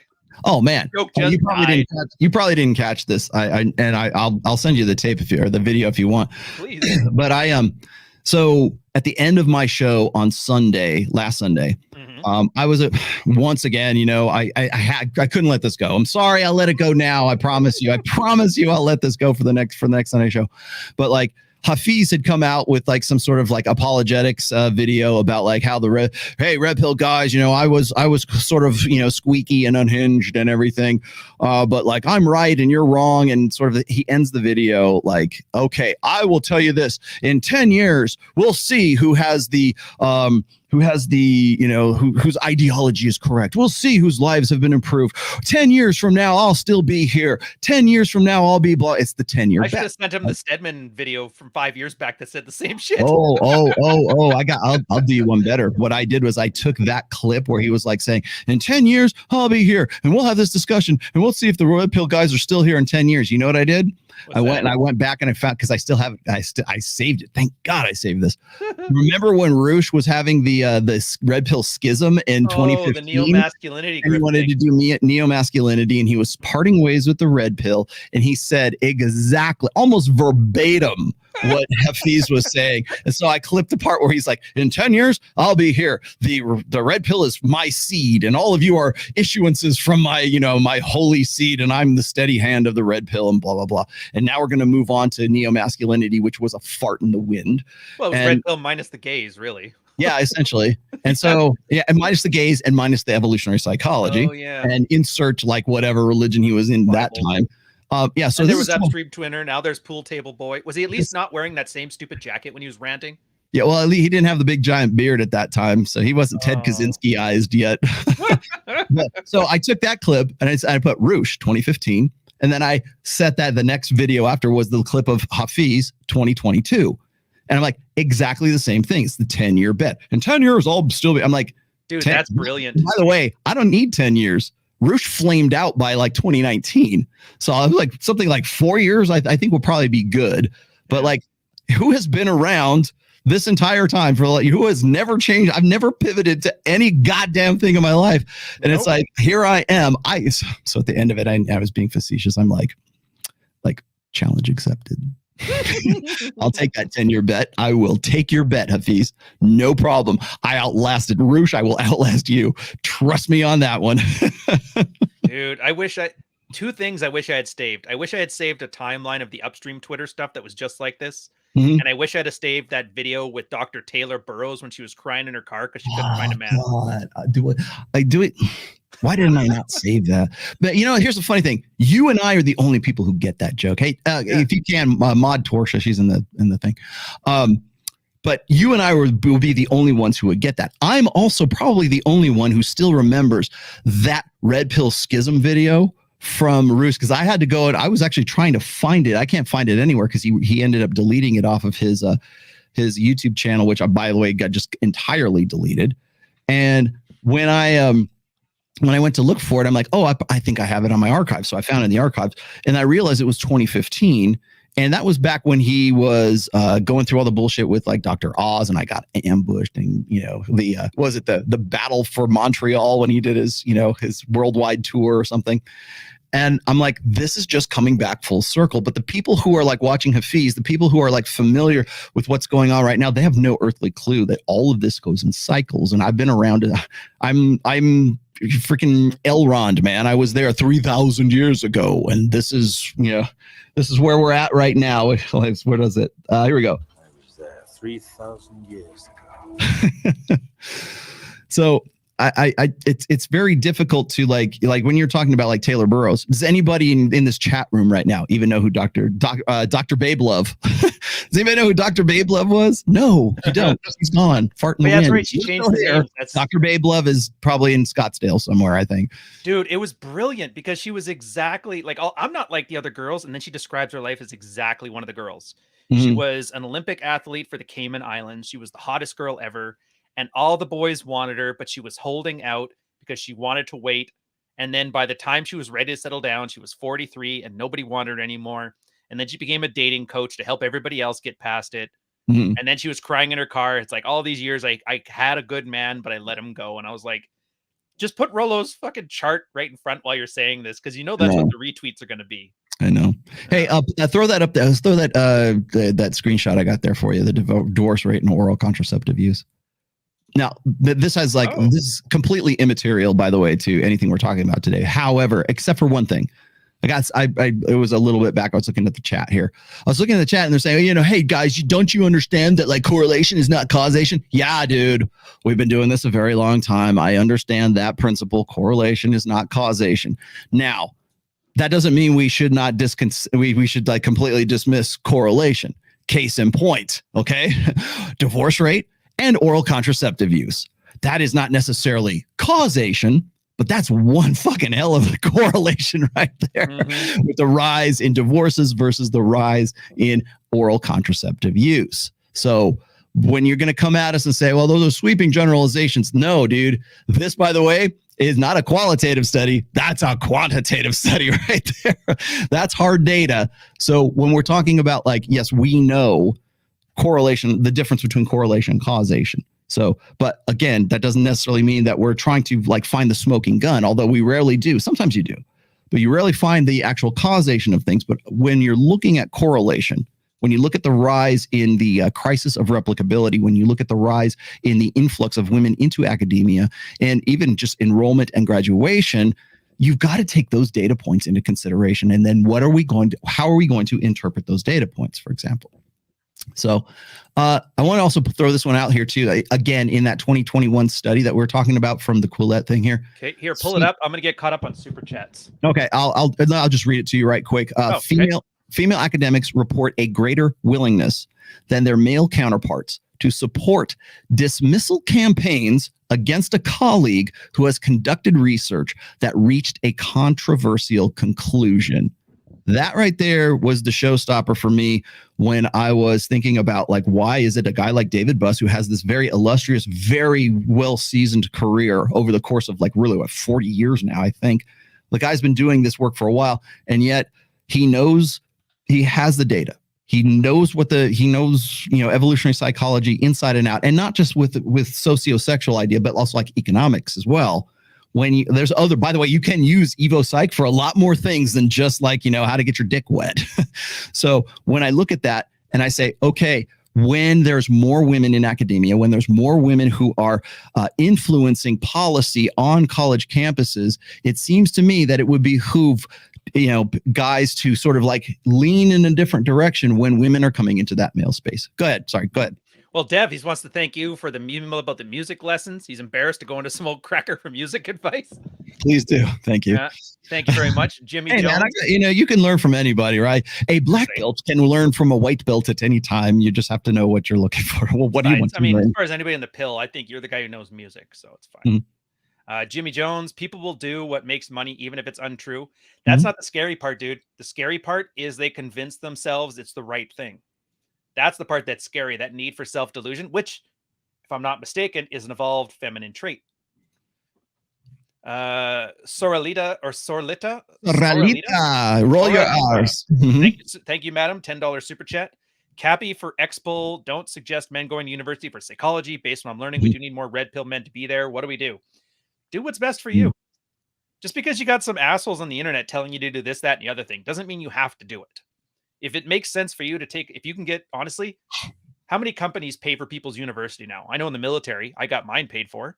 If you can get a free degree and leverage that to a corporate job, absolutely go for it. But if you're an ex-con who just does videos of you dressed up like a Street Fighter character talking about aposemitic women, then yeah, maybe college isn't the right place for you. Right. Not throwing any shade though. No, let me give you another example of that. One of the things that I have we'll come back to Sorlita. Go. Let's finish the rest of these real quick. Okay, Jimmy Jones, false study that are used to make decisions on legislation or critical decisions, false info results, and bad failure problems. Yeah, garbage in, garbage out, dude. Rollo pulled a study with male versus female collaboration and research, which shows I think men collab with more with people than women. Mhm. Women aren't people? Do you know what he's talking about? I think so. I think I've used that data on a few of my shows. It might be something Rolf Dangen posted. I'll go see. I have the links here. I'll go see if I might already have it done. Well, say the Corlita thing. We'll do them in order if we can remember. Science is about putting forth an idea, and if others try to destroy it, if they can't, it's likely a good idea can be used. We're in the brand of science now, man. Yeah. Science is truth. It's secular religion, and that's the scary part. Warrior race. This may be a stupid question, but I don't know. Can men take an authority without women making them feel oppressed in general? No. Why does it matter how you feel? Not now. Not anymore. Yeah. Does it matter how they feel? If it does matter, then you've basically given the power away anyway, so there is no authority. That's the problem. Is like, yeah, again, it's like feel oppressed. Okay, well, you're the very fact that you have to have that conversation in the first place. Yeah. Is indicative of where your headspace is at. Well, we wouldn't want the little ladies to feel like their toes are getting stepped on. It's like, I don't care. Like, yeah, you can't. Because now every little lady that wants to get her way will have her toes stepped on. Yeah, well, it's like terrorists did that. Well, when Dr. Gad Saad was on with Joe Rogan, he famously said, "Fuck your feelings." Now, he didn't say that because he was trying to hurt your feelings. He was saying that because he has an obligation to objective truth. It is irrelevant to the conversation and the trying to distill down what is empirical, what is not. It doesn't matter how you feel about those things. It doesn't make it less factually true or factually false. It is not necessarily. It's not about like right or wrong. It's not about how you felt about it. It's is this data or is this not data? That's what he meant by fuck your feelings. Because when you start putting your feelings involved and your emotions into this, it clouds the understanding and objective reasoning about that data. Again, it's what is it? The truth will set you free, but it doesn't necessarily mean that the truth is going to feel good or taste good, or you're going to feel good after the conversation. Okay. Hopefully it prompts you to something bigger and better than what you had before you started the conversation. Eating sugar feels good. Also gives you diabetes. Yeah. Exactly. That's why that's my one thing that I love referencing. I call it sexual diabetes. And I just make the reference that because we were evolved for sugar, but now we're dying from it. And I'm finding there's so many sexual strategies that we instinctively use that are having the exact same effect because we aren't built for the land of solar power and widgets and iPhones. Yeah, I was going to say. So I'm getting back to Sorelita's yes. right there. So here, I'll give you an example, and I just got kind of run up the flagpole for this again, which was kind of refreshing because this is probably like the second time it's happened to me since like Pat Campbell passed away. But Pat and I used to discuss the rise in young teachers, like say like 24 years old to 32 or 34 female teachers who were, sent to jail or were on trial or whatever for effectively like statutory rape of their younger students, of the younger male students. Now, of course, what happens is when those stories come out, the first thing out of any guy's mouth is like, well, there was that girl when I was in high school.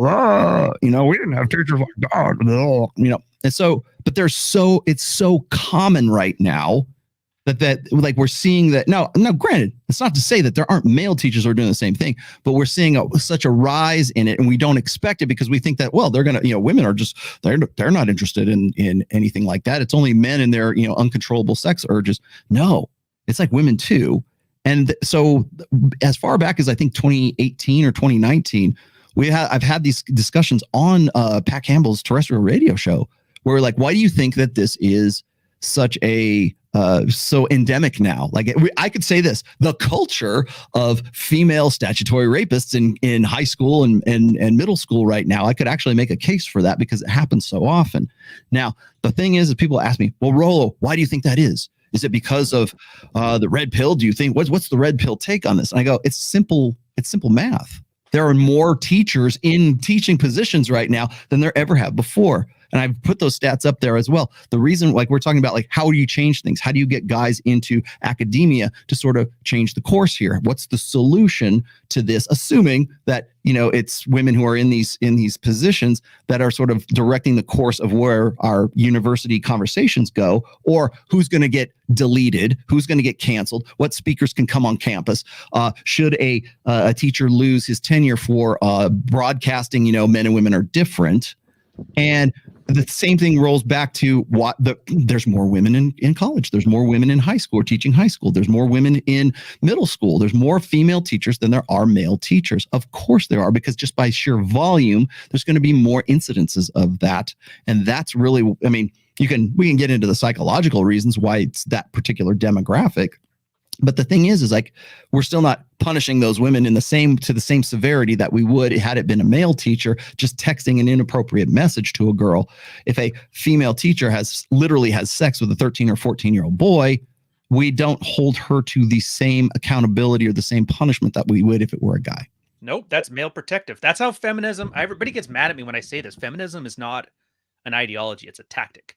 It's weaponizing the male protective instinct for women to get more. And more. That's why it's always so, like, there's sex positive and sex negative. It doesn't matter. Girl wants something, weaponizes the protective instinct of men to get it. And while the whole time you're talking about that, you guys don't understand that solipsism you're talking about. I'm going to send you guys this article too. I'll put it in the chat because I didn't put it in the description, but I'll add it there.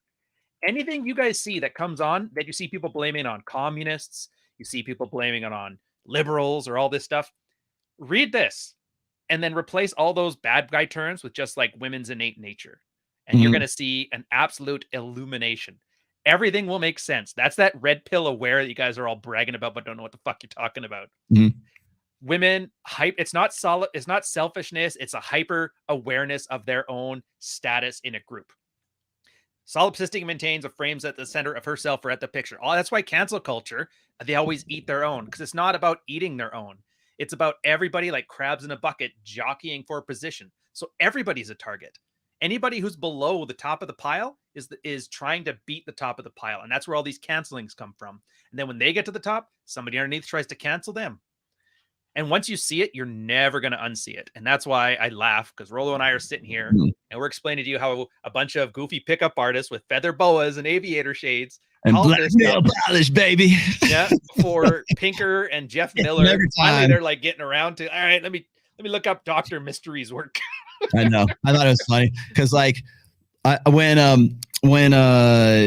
back and because I had that discussion with Mike Sartain about Dr. David Buss. And again, I have nothing but respect for Dr. David Buss. However, I understand why he would have to interpret data and would have to sort of cherry pick things for a book called Men Behaving Badly, because really what it is, at the end of it is really this plea for men to stop behaving badly and to start behaving more appropriately and correctly, which of course is in a female specific dynamic, right? Or paradigm, I don't know, whatever you want to call it, right? Start acting more female, start thinking in these terms, and start being different than you actually are. And it's like, whenever I see stats, like women will throw this at me all the time. And I'm sure feminists will see this and start screeching and raging. They'll go, well, men are they're accused of the most violent crime. Yeah, but they're also the victim of the most violent crimes too. And it's like, whenever I hear that, people go, want to bring up the bell curve at this point? Yeah, exactly. When you look at like when you look at the incarceration rate, they say men are incarcerated at a much higher rate for violent crime. Yeah, because we're different. All you're doing is proving my point. Yes. Well, take prison out and you'll see those numbers drop off precipitously. Yeah, exactly. Oh, well, we can't feel safe on the street. Yeah, you can't. You can't feel safe on the streets, right? Well, it should be safe. Like, yes, it should. But we're also not 6 years old. Santa doesn't exist. So, right. Like, live in the world you're in, not the one you want. Right. And women prefer taller guys. Sorry, not sorry. I can give you the data on that too. If you want to see all the, the Tinder, the Tinder filters for guys who are 6 feet and above, I can give you that if you'd like to. We can have that conversation. But it's essentially, it's immaterial to what they really want to say is like, well, men should be more like women. And not just those guys, the feminists, or not the feminists, the MRAs in that too. The black pill guys take that to extremes. Like, well, if you're not 6 foot, you're not getting any. It's like, that's not what he said. He said prefer. Prefer doesn't mean like filter. Guys under 6 foot get laid all the time. Guys under 6 foot get laid more than 6 foot guys that have good game, that have better bodies. They look more attractive. Tom Cruise sleeps with everything. He's 5'7", and it's not because of his money. It's because of that damn charming smile he's got in that time he jumped on the sofa with Oprah. Oh, that was hot. I'd have done him. But that's what I mean. Like, because it's not just feminists taking this stuff out of context and getting shit on it. It's everybody. Yes. That's why I'm such an angry curmudgeon on Twitter with you guys. Right. Like, can we not have a single group of people that's not a stupid, retarded moron? Can we not, like, do I have to just talk to Rollo and then that's my Twitter experience? You and Rule Zero Dad, and that's it?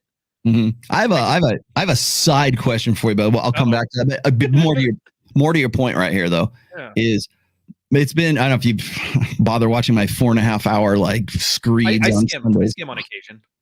All right, but my sort of hallmark for this year has been I just want a push for accuracy. There's nothing I can do about Andrew Tate butchering or paraphrasing or just like pulling my, in some cases, like wholesale lifting my material. There's nothing I can do about that. There's nothing I can really, and you know what? As I've said before, the Red Pill ought to be open source anyways, because really, I mean, what am I going to do? Actually, in fairness, every time somebody defends Tate to me, they always do the stuff that he lifted from you. I know. It makes me, my warms my heart. Yeah, you know, I tell you, I'll show you this here. Actually, here, hold on a second. I'm gonna put this up here really fast. So the guy I think it was either Big Mo or some of the guys on Fresh and Fit created this right here, this meme. Okay, this is the trap card. This is the Pokemon trap card.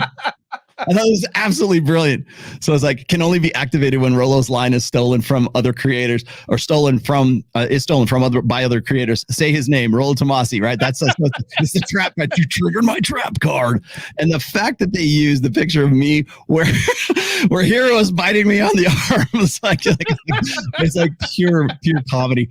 But like they created it because they see it happen so often that like if it's on Twitter, if it's on Instagram, that they instantly play the Rollo say my name trap card. So you know, it's like say my name.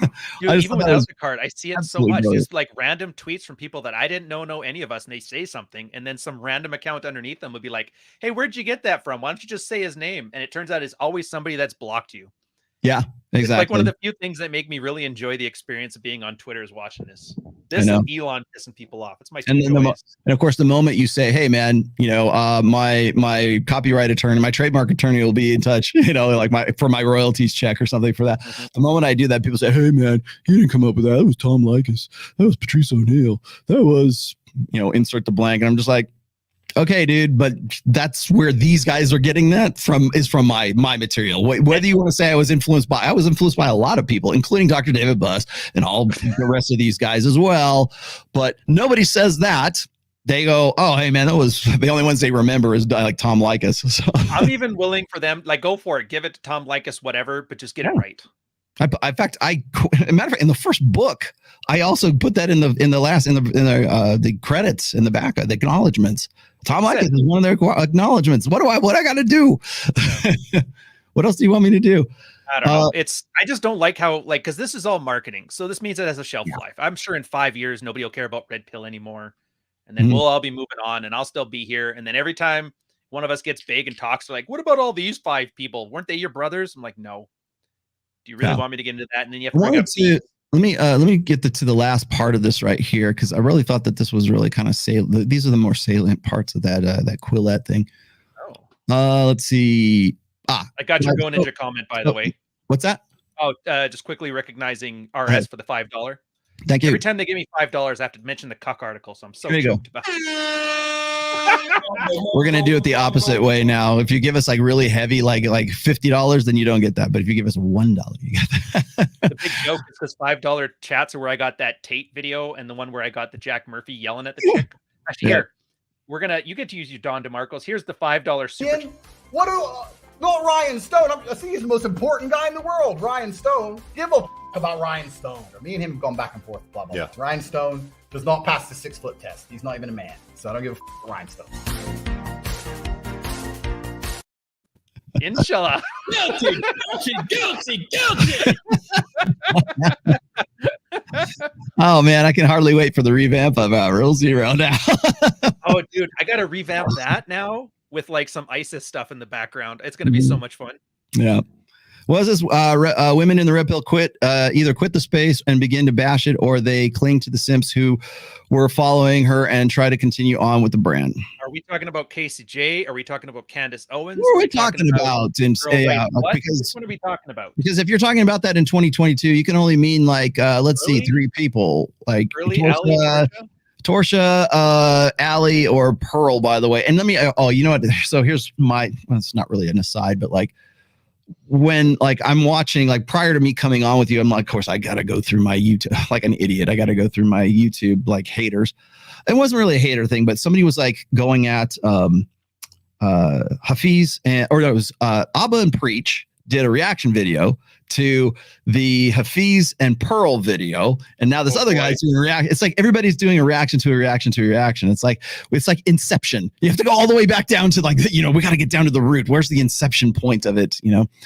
And so I'm watching this, and look, I forget the guy's name, but he was actually doing a pretty decent job of the breakdown, because apparently Abba and Preach decided that they wanted to do their very uneducated, very ignorant breakdown of what was going on with Hafiz and how Pearl was now some sort of representative. So she's like canon, right? It's like she's the god, like you were bringing the tablets down from Mount Sinai, right? Like she's now the red pill representative, and how she was mouthing off about like, oh, you know, I think that women shouldn't vote because, you know, men have more skin in the game and they get drafted and yada yada yada. And I'm just like, Jesus Christ. The 2010 takes what they're so you have Pearl, who's basically parroting back all this bullshit that she's heard probably from God knows how many different MRAs or MGTOWs or black pill doomers, and she's doing her best to like, you know, spill it out really quickly before like Hafiz like walks all over her and that. And then they stop the video and they're like, well, here, let me tell you why these red pill guys are idiots, because Pearl is now the voice of God for the red pill. And I'm like, this is exactly why I said the red pill should never go mainstream, and exactly why I don't think she's ever going to be a good representative of anything that has to do with that. But now here I'm looking at this and I'm thinking, so there's the original video, there's my reaction video to it, there's Abba and Preach's reaction video to it, there's this guy's reaction video to it, and now I got to do a reaction to a reaction of a reaction of reaction of reaction to get all the way down to the bottom of the Did you see the tweets I had today? I was making fun of that shit. There was this dating coach watch red pill stuff. There was a dating coach watching you watch Tate. And there's me watching that. And I'm like, Jesus. I even had an old video of it, of like somebody did a PewDiePie one, same thing. I find them hilarious because they're so derivative. It's literally watching 7 people watch TV. If you did a parody of like red pill Inception, like the movie Inception, like, and everybody has to like go down to the deeper part of the dream, or like where the idea for, like, if you get down to the very bottom, here I am just like, it's a picture of me like this. Dude, in. Yeah. I'm in. We're gonna pull it. I'll pull it up. I'll put it in chat for you guys to see what I'm talking about. It just makes me laugh. Because again, it's and by the way, that's kind of relative to what we're talking. It's like relevant, I guess, to the point that we're talking about today. Oh yes, I did sources that nobody reads. Well, I mean, that's why, you know, people say, oh, why do you still work with Tori? I said, because she's read all my books. She reads essays. She like knows my shit, and she thinks about stuff and does, like, you know, tries to do more deeper dive kind of stuff. And, you know, as far of all of them, it's like, at least she's read my book. Fresh hasn't. John from Modern Life Dating hasn't. I don't know who else hasn't, you know, who really still quotes me and throws stuff out there and tries to pretend like they're an authority on this stuff. And it's like, at least give me some accuracy. As I said, that's the hallmark. What you should do? Do you know how maps used to do the copyright thing where they would make up a random street, and if they found other maps were using it, then they knew they were stealing their data? Yeah. Start doing those little poison pills. Yeah, here it is. I was like, what the hell is this? So it's this dating coach watching you watch Tate. And he was like, his thing was like, dating expert reacts to red pill videos. He puts up John Anthony. He's got a book called The God Pill. And then he looks at, like, I'm like, come on, dude. And then finally at the end, I'm like, at least one of the guys he was looking at his red pill. And I got to laugh. Chesty had the best thing ever. We want Ryan, Mom. We got Ryan at home. Ryan at home. And at the base of all that is me sitting there at the inception point right there. Yeah, basically. It's just brutal. It's like everybody is, you're an ecosystem. Yeah. Well, I mean, but I'm in 10 years, like I'm 10 years behind you. In 10 years, I want to be the guy there in the Raiders hat yelling at these kids. Well, I have people right now. I've got like some really big name interviewers. I'm not going to say who, because I don't want to give away the baby just yet, because as soon as I do, Anthony Johnson is sure to hit me with a hit piece video that he's resurfaces from like 2019. But like when I'm asked about this, like people are actually finding my name, but through like other creators now. Oh, that's good. So you've got Andrew Tate, who is now suddenly converted to Islam, and he won't set foot in the United States, which is pretty much common knowledge, and certainly in the sphere, pretty much common knowledge. And so like, okay, well, we can't get Tate. let's see if Rolo's available. I was like, what the motherfucker? I know. It's like, I want the version of Rolo on fentanyl. It's like, come on, get the one that's not on fentanyl. Yeah. Dude, by the way, the funniest thing, so some of the guys in my community, like Mish and them, they're like Middle Eastern. And they are watching the Middle Eastern commentary community talking about the Tate thing. It's the exact same way as when Roosh converted to whatever the hell he converted to, and then watching all the tradcons here swoon over it. That we got one, guys. There is a bunch of average frustrated chumps on Muslim TV ranting in Farsi or whatever about how this is great. We finally won, guys. We were right all along. Because see, the evil pickup artist came over to us because he knows we're the way. Exactly. No girls on these streams, by the way. Just throwing that out there. It's part of the Prodigal son. Well, it's a prodigal son. That's exactly what Roosh did. He just did it with Orthodox Christianity. Hey, is there like an Islam variant to that? Like they don't call it the prodigal son, but it's essentially the same thing. I don't know if there's a parable for it, but it's I mean, it doesn't have to be even religious specific. It's just like, look, here's this incorrigible bachelor. Here's this guy who is this horrible. I mean, you know, the story of the prodigal son is like the son gets his inheritance. He goes out into the wide world to seek his fortune, and he blows it all on hookers and blow. And then he comes back to the fold and comes back to the family, and he's welcomed by open arms. And of course, the father's God. And he his says, brother was pretty pissed about that. What's that? His brother was pretty pissed, if I remember. Oh, yeah, I did yeah, all the right things. How come you gave him the farm? And he's like, because I don't remember what the reason was. I don't remember the exactly. Well, this is exactly what I talked about in part of my fourth book in religion. I talk about the prodigal son, the archetype, anyways, of the prodigal son. The prodigal son isn't about the actual son. It's about the people who always stayed faithful to the faith and now say, see, you went out there and you fucked yourself. But don't worry, you came back to the real way. See, we told you so. That's really what the prodigal son is about, is we've always been here all along, and we've always been the right way and the way, the truth, and the life. And now you're figuring that out the hard way. But that's okay, bro. We got you. We got you, fam. Come back. We'll slay the fatted calf for you. I guess. I know it just seems ripe for like people being marks. Like it's like got a gullibility to it, and I don't like it. What I thought it was interesting is like when all that went down, like probably about 6 months, 8 months after Roosh was really, I mean, sticking to his guns. He was really, I'm really religious now. This is what I'm doing. I deleted all my books. I guess like you were right. Because I still thought it was a grift, but it's been long enough. Yeah, you win. We said that. Is he real about this, or is it? I don't know. He still has a newsletter. He's still doing talk shows. He's still doing. I shouldn't talk about. Yeah, he's still speaking at engagements and stuff like that. I'm not saying he shouldn't. I'm just saying I'm still seeing how is he making money doing what he's doing right now. But like when I see that, that's what. If I have a problem with that, it's usually kind of like this. This lack of sincerity or disingenuousness, right? So the very, very fact that I have to ask the question, is this sincere or is this not? That's what I have a problem with. It's a very fact. The ladder. Kick the ladder out from under him. Like, dude, do that. If you want to do the prodigal son, but don't say, I had to do all this stuff to learn what I need is the right way now. And then tell everybody else, just trust me. Don't worry. Don't you dare do what I just did. I hate that. It's like, dude, if some guy needs to go to the Ukraine, bang however many girls you did, have your girlfriend, get that experience, then don't deny them that. If anything, at least guide them so they don't make the mistakes you made, and they'll still come to the right conclusion. But instead, what does he do? He takes all his books offline, or Goldman Unleashed. I'm sure I believe he has another book out right now, which is sort of like his journey of self-discovery in like Orthodox, Eastern Orthodox Christianity. It's like the old one, except for it's Tucker's face cut out and not the girl. Yeah, exactly. You're right. I mean, the transition is complete now. It's like, if it's sincere, I don't have a problem with that. But the problem I have is me doubting that it would be sincere in the first place. Because as people know, if you go and read my fourth book, I've always had a faith. I just don't talk. I don't wear it on my sleeve. If you want to ask me about it, like, I'm happy to talk to you about it. But I covered that in the last chapter of the fourth book. And so when people go, like, I got Ruslan, up my ass about, are you really about this or not? I'm like, dude, I wrote a full chapter in my fourth book about that. Do you honestly think that I would? Does he want to see you in church getting baptized before he believes it? Exactly. You're more willing to believe that Ruslan was more willing to believe that Andrew Tate was an Eastern Orthodox Christian at the time when I was on there with him last July on Adam Sosnick's show than he was about me writing a full chapter in my book, talking about like in very specific detail, like what my faith is all about. It's That's almost like a friend enemy thing. You're willing to believe and give the benefit Yeah. of the doubt to people you and like. now Tate's a confirmed Muslim. Hey, great. Inshallah, man. Go for it. Do your thing. But back to the point, guys, we're talking about intersexual dynamics and guys and branding and that. Do you think science is any different, like as a profession? Nice segue. Yeah.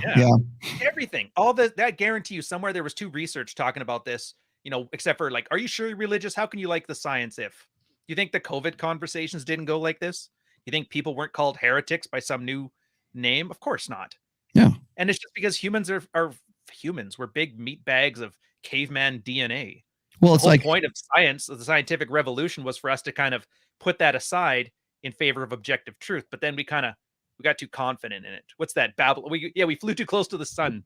yeah, Icarus, right? Icarus or Tower of Babel, whichever reference you want to use. There was a recent I think this was in the Atlantic? I'm not sure. Probably. I was absolutely beside myself when I saw this, and with some righteous anger, duly noted. Dipole anger. Ooh. Well, when we had no, it wasn't not on that degree, but like when I don't know who the name of the lady is, Professor something or other. She is a writer for the Atlantic, and she wrote this opinion piece in the Atlantic saying, "Hey, we should let bygones be bygones about this COVID thing." Oh, and that holy it's been making the rounds. Tim Pool did something about it, and some other people did, and I was just absolutely pissed off because my mother died during that time, and I could not be with her when she was passing away, December 3rd, 2020. Right.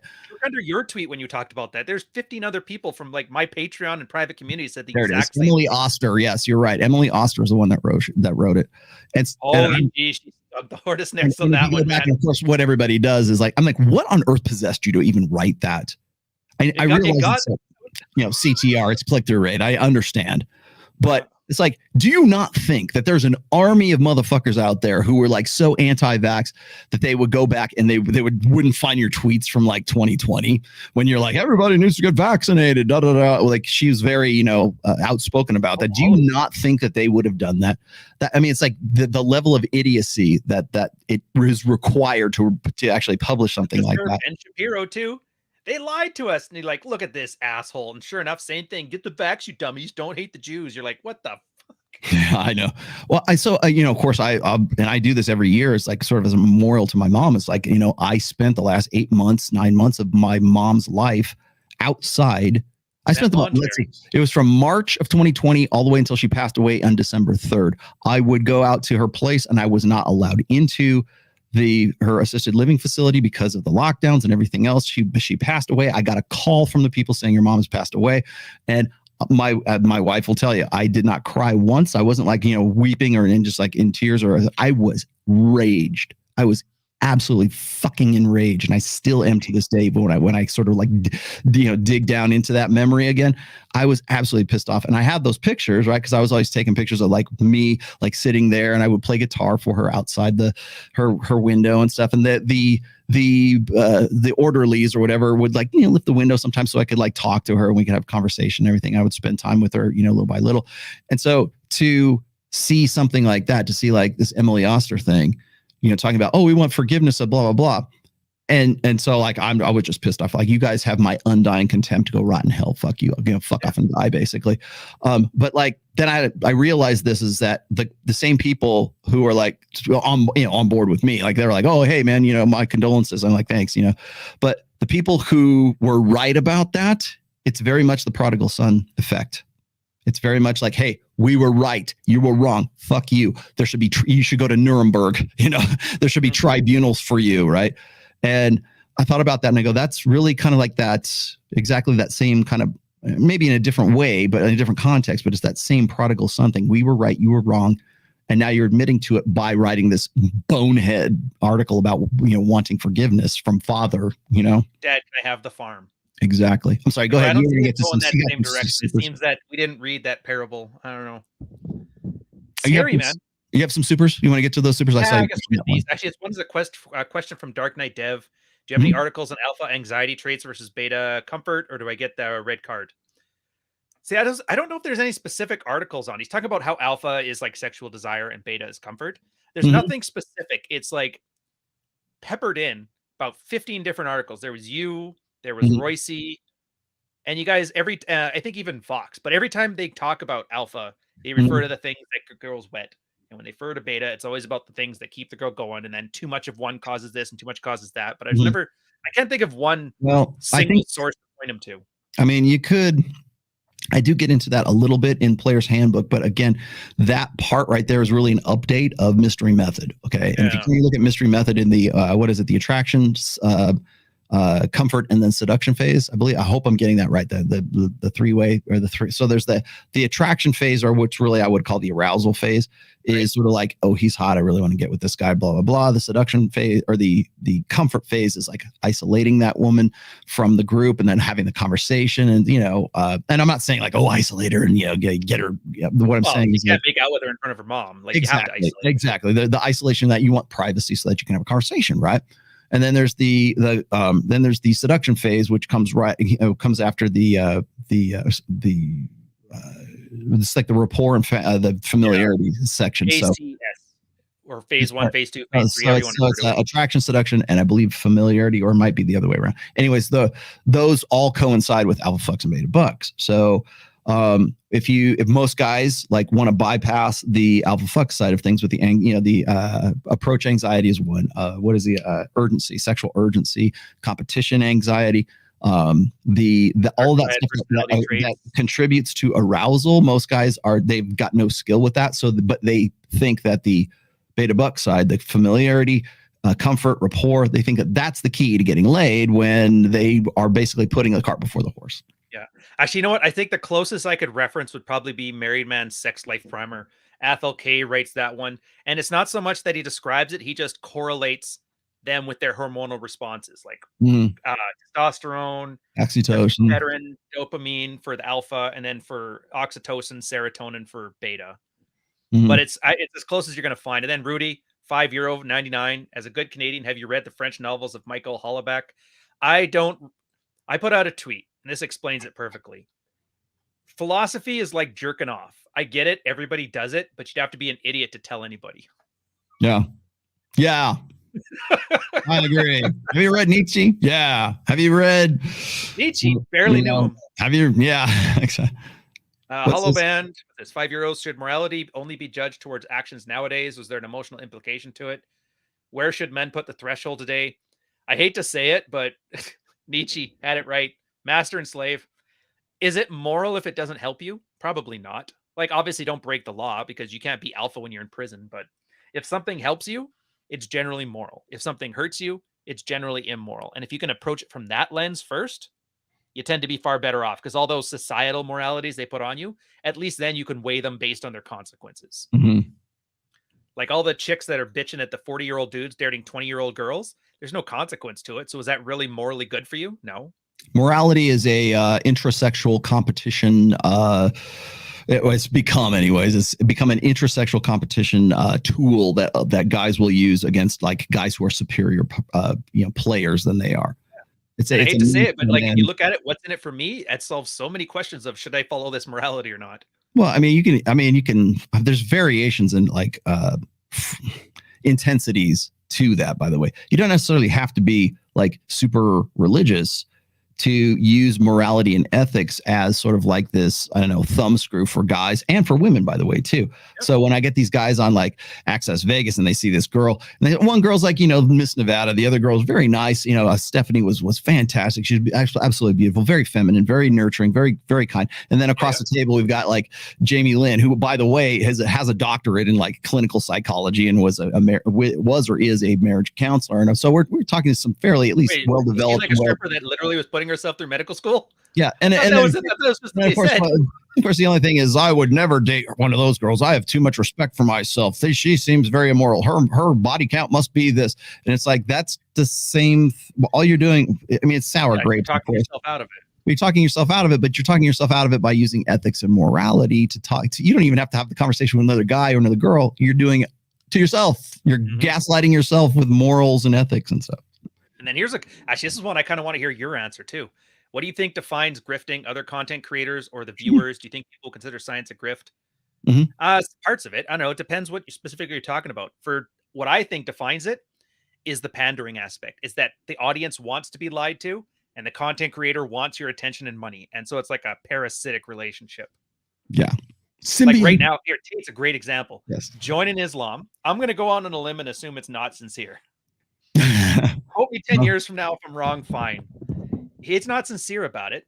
He better be sincere. He's painting himself into a corner, right? A very dangerous corner by not being sincere about it. And there is a ton of Islamic content creators and content viewers that want to believe it.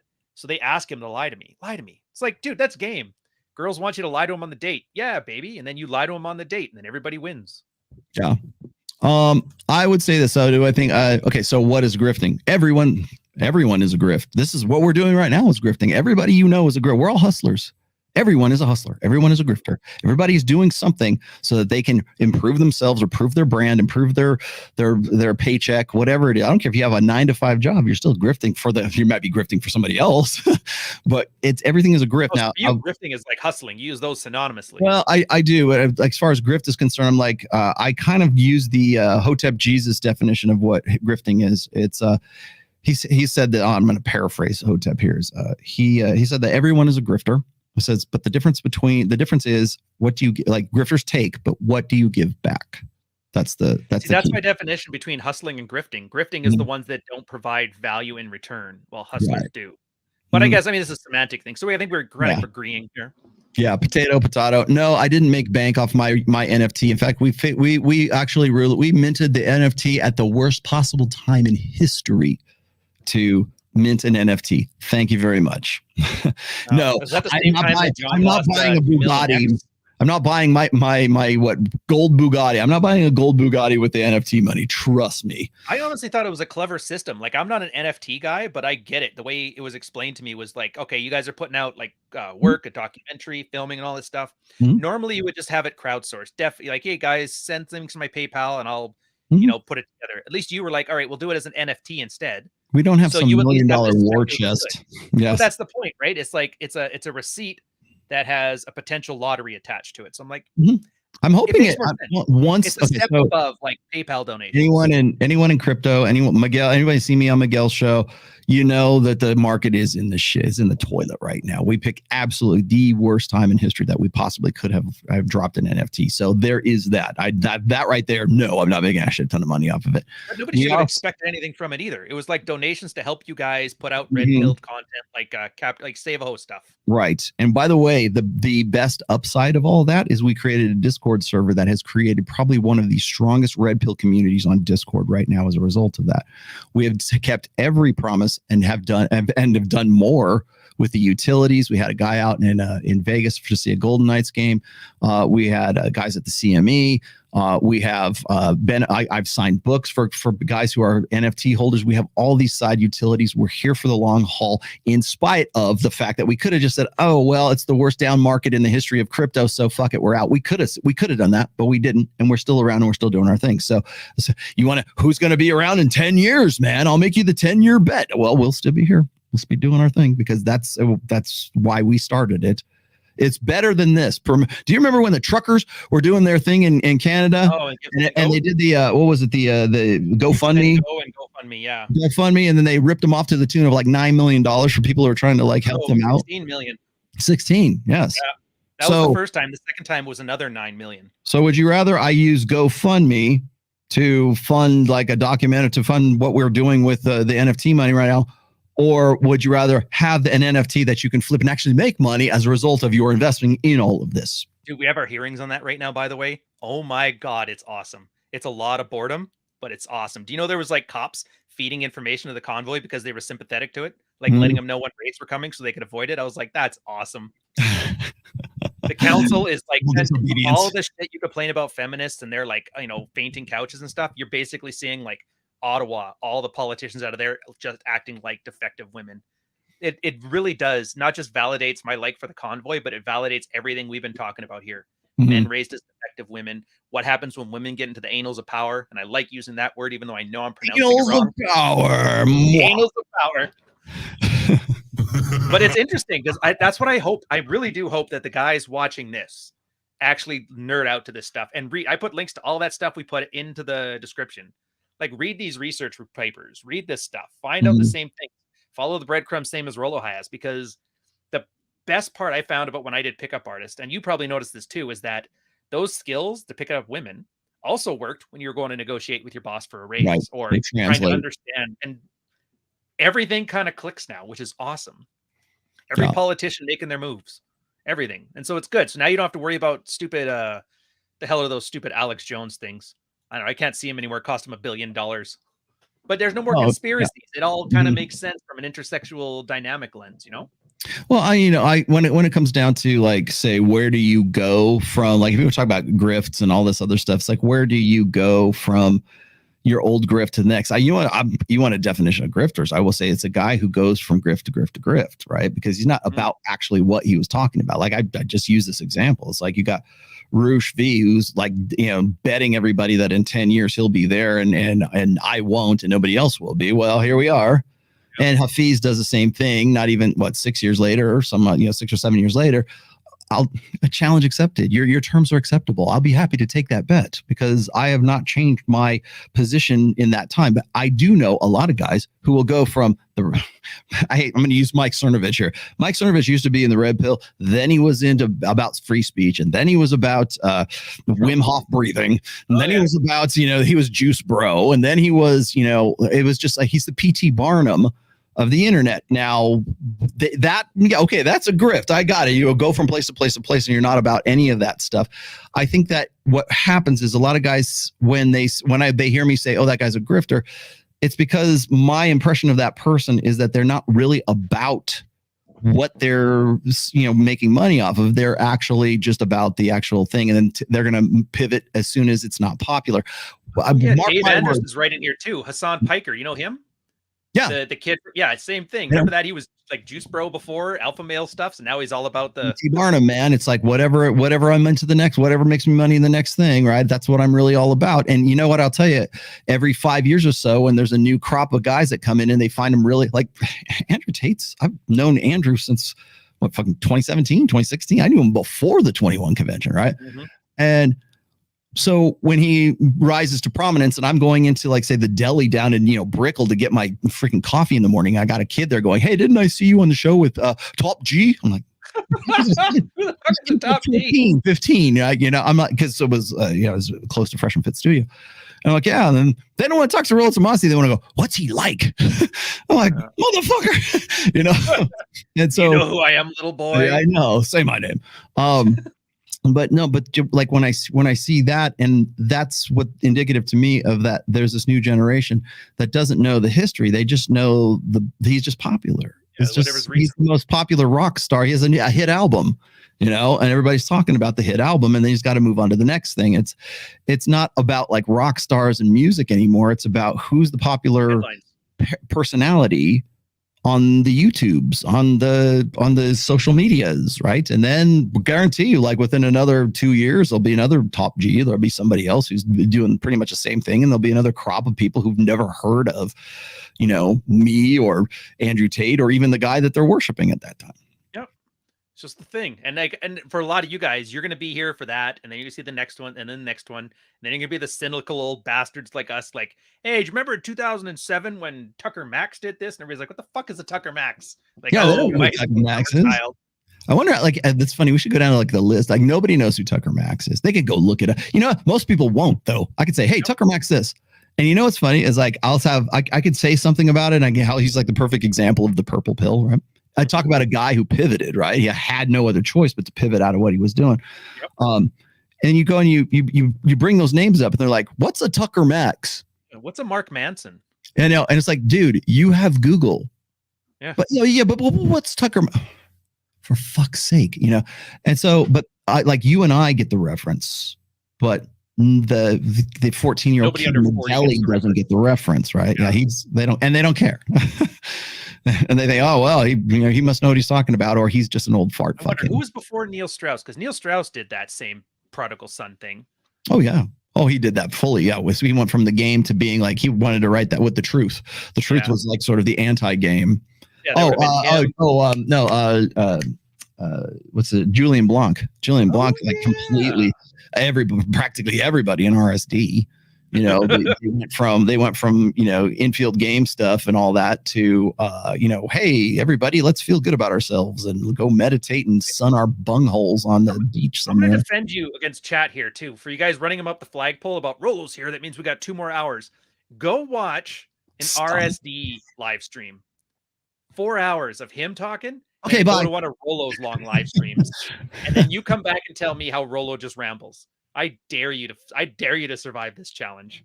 Nobody. What have we been rambling about? We've been pretty much on topic. Like, you know how you have the longer live streams, the running joke is that, oh, it's Rolo, he just likes to ramble. But I'm like, go watch an RSD fat fuck stream. Oh, yeah. You're gonna see what truly it means to ramble. Yeah. I could not believe it. He didn't use a period or a comma or a semicolon in that 4-hour rant he had. Ain't nobody got time for that. Yeah, as much walking as he did in the California desert, didn't lose a single pound either. Yeah, something's not right here. I like this pass. Yeah, so just remember, throw a little respect on it. Don't run him up the flagpole on this one. He's good shit. Run me up flagpole, please do. That's one of my call words. That's one of my Rolo-isms, I guess. Yeah. So here's the thing. So back to the studies and women in sciencing and all that. Oh, wait, let me can I read just this last part? Read the last part. Okay, so I cruised down. I think this is probably where I wanted to stop it with the Quillette article, at least. Is the overall theme of these differences is that men are more committed than women to a pursuit of truth as the raison d'être of science. Yeah, raison d'être, like the reason for their, you know. God, you're so American with that French. Whatever. God damn it. Yeah, hey, I told you to roll your fucking R's, okay? While women are more committed to various moral goals, such as equity, inclusion, and protection of vulnerable groups. Does that sound at all to you like the difference between, let's see, men prioritizing reason over emotion and women prioritizing emotion over reason? Once again, we come back to the triune mind theory. So when you put more women into the American workplace, when you put them into academia, when they are the primary graduates and enrollment in major universities, how does that change the landscape? Mm-hmm. Even in economics, when I talk about this with like George Gammon, and I just recently talked about this with Jason Hartman, who I think, by the way, is a great guest. We talk about how, sexual marketplace is a marketplace, right? It's an economy. Well, how do women organize society? How do women run the IMF? How do women run the ECB? How do women run, the World Bank? How do they run economies? Because we're going to find out very soon. Also, we're going to find out how they are going to affect the education system for at least the next 2 generations right now, because it doesn't show any sign of guys going, you know what? I really want to have a low-paying teaching job. I think I'll get into teaching right now. Yeah, so the off chance I get canceled for it and lose my career and tenure, that'd be great. Right. So consequently, men are more tolerant of controversial and potentially offensive scientific findings being pursued, disseminated, and discussed, and women are more willing to obstruct or suppress science perceived to be potentially harmful or offensive. Again, hurt my feelings. Put more simply, men are relatively more interested in advancing what is empirically correct, and women are relatively more interested in advancing what is morally desirable. I would argue that they are more interested in feels before reals. Men are more interested in reals before feels. And so the more we see this, and that's, I think, is probably the most salient part of that article. By the way, I put that in the description so people can read the whole thing. Throw a link from private chat for me then so I can grab it. Okay, I'll drop it for you. Whenever. And I should say this too, guys. It's not that it's like men great, women bad. Because if you go the extreme male side of all these things instead, this is where you get, what do they call it? The Japanese Area 741 or whatever they called it. Mm-hmm. Where they were testing hypothermia by basically torturing Chinese POWs. Mm-hmm. Like, I get it. If you're hyper focused on a goal to the extent that morality doesn't matter, that's where you get that like horrific kind of experiments. So I understand that it's not men good, women bad. But at the same time, we're so afraid of that. I also have, I think it was Rob Henderson, or it might have been Rolf. We are more likely to take research findings that are flattering to women as actually being more true, having more validity than we do for ones that are the opposite. Anything that's unflattering. The worst, man. Thirst is the worst. You think guys that get laid on the regular would have that kind of attitude? No. Yeah, exactly. I got this other, was it Steve Stewart Williams? I got another really good one here about that. Oh, I mean, boys lag behind. A comparison of gender blind versus non-blind test scores reveals a teacher marking bias in favor of girls. This appears to be part of the reason that boys fall behind at school. And so, I mean, this from when was this? This is 2021 study. Trying to think. There was Steve Saylor actually had one same thing with like racial divisions too. Once you start doing this blindly, it's amazing the amount of biases that get washed out of the system. The most common high school grade for girls is now an A. For boys, it's a B. Girls now account for 2/3 of high schoolers in the top 10% ranked by GPA.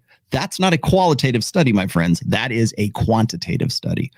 While the proportions are reversed on the bottom rung. Okay. So where's that one I had? I think this was one of the more salient ones that I had. There? Well, if you don't find it, okay, good. We observe a general preference for products made by women over products made by men. That's more recent. Which is the other one? Oh, here it is. No. I thought it was Steve Stewart Williams who put this one out there. Not too fine, because like you're making the point that Creed's saying here in his €10 super chat. Okay, here it is. They are looking for authority. People are more skeptical of. Here it is. It's I'll throw this up here. It is Steve Stewart Williams. People are more skeptical of sex difference research when findings favor men. Nice write-up by Emily Reynolds of our latest paper in the British Journal of Psychology. So let me see if I can look into these ones, by the way, guys. Every time I've seen a few like this, when they say people find, go look at which people they're talking about. I think you'll be surprised. Okay, this is really good. Hang on. This was the one I wanted to show you. It doesn't end up being all people. It means a very specific group of people, which are kind of the people we're talking about here. And no, I'm not using the Kanye word. I'm talking about, female, broken male, academic types. Okay, so people are more skeptical of different research when findings favor men. Okay. So they're more skeptical of this, right? This work which favors men is now seen as lower quality, less convincing, and more harmful compared to that favoring women. Research into sex differences gets a lot of publicity and can be very controversial. On one hand, science has historically cast women in a negative light with poorly evidenced claims about apparent differences between men and women. Research debunking these claims is therefore noteworthy. On the other hand, some work has drawn out differences that previously ignored have harmed women. For example, medical research. We got that. Say they're just getting their bona fides here. So while many people very reasonably are suspicious of research on sex differences, some of it provides us useful information. Now, a new study has found that people have a consistent aversion to research favoring men, especially when that research is authored by men. First, participants were shown fake articles reporting a sex difference that either men were better or drawing, or that women were. In such condition, half of the participants saw the articles containing a name and a picture of a male lead researcher and the other with a female one. After reading the article, participants were asked a number of questions, including how convincing the study was, to what extent it provided good evidence, how trustworthy the researchers were, and whether similar studies should be funded. Then they answered the questions again, but responding in a different way. They thought both the average man and average woman would. Finally, the participants indicated to what extent they believed men and women were more privileged in society. Overall, participants reacted less positively to papers that found men were better at drawing than women, than those found women, those that found the reverse. Participants found the male favoring study less convincing. For instance, they felt the researchers were less trustworthy. This effect was stronger for female participants, but male participants showed it too. So that's the simp effect, right? Despite this, participants assumed that the average man and woman would respond more positively to findings that favored their own gender over the other.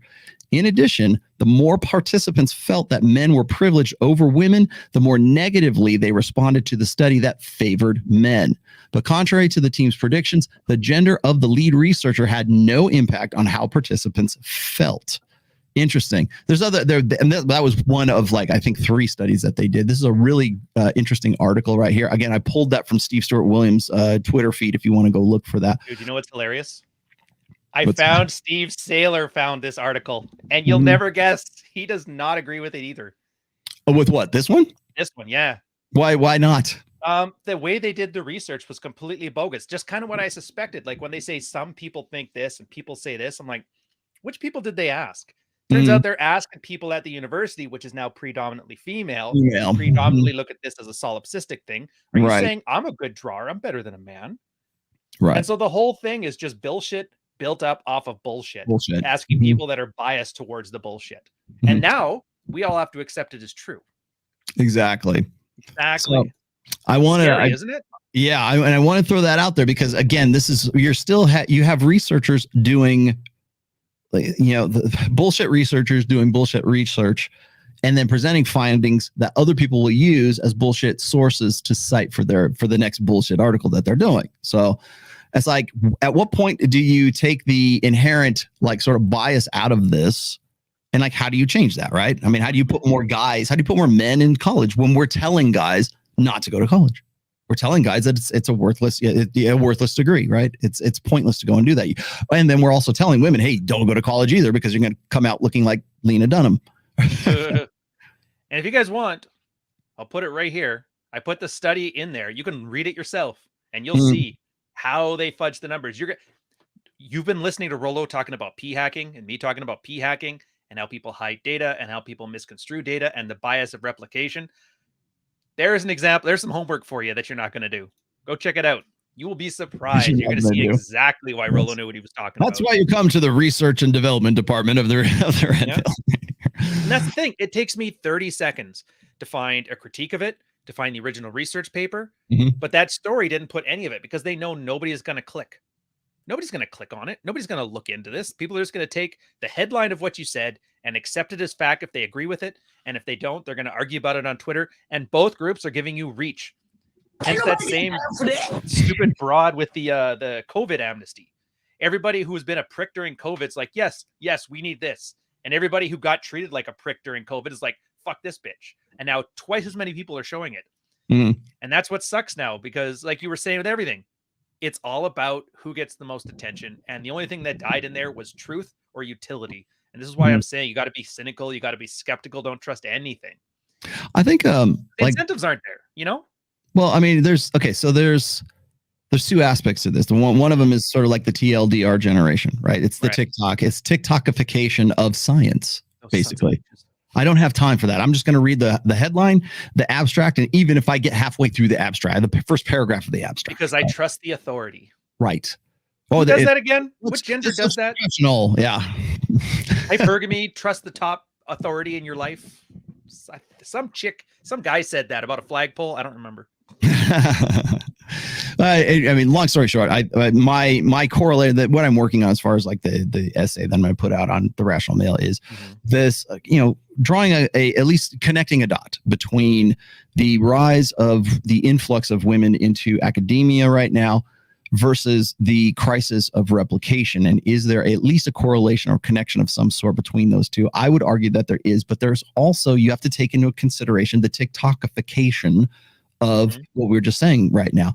Ain't nobody got time for that. Nobody got time to sit there and read that stuff. They don't, you can't, most of the guys on my short, one of my biggest complaints on my shorts or my reels or something like that, I never, by the way, I never read comments on my shorts anymore.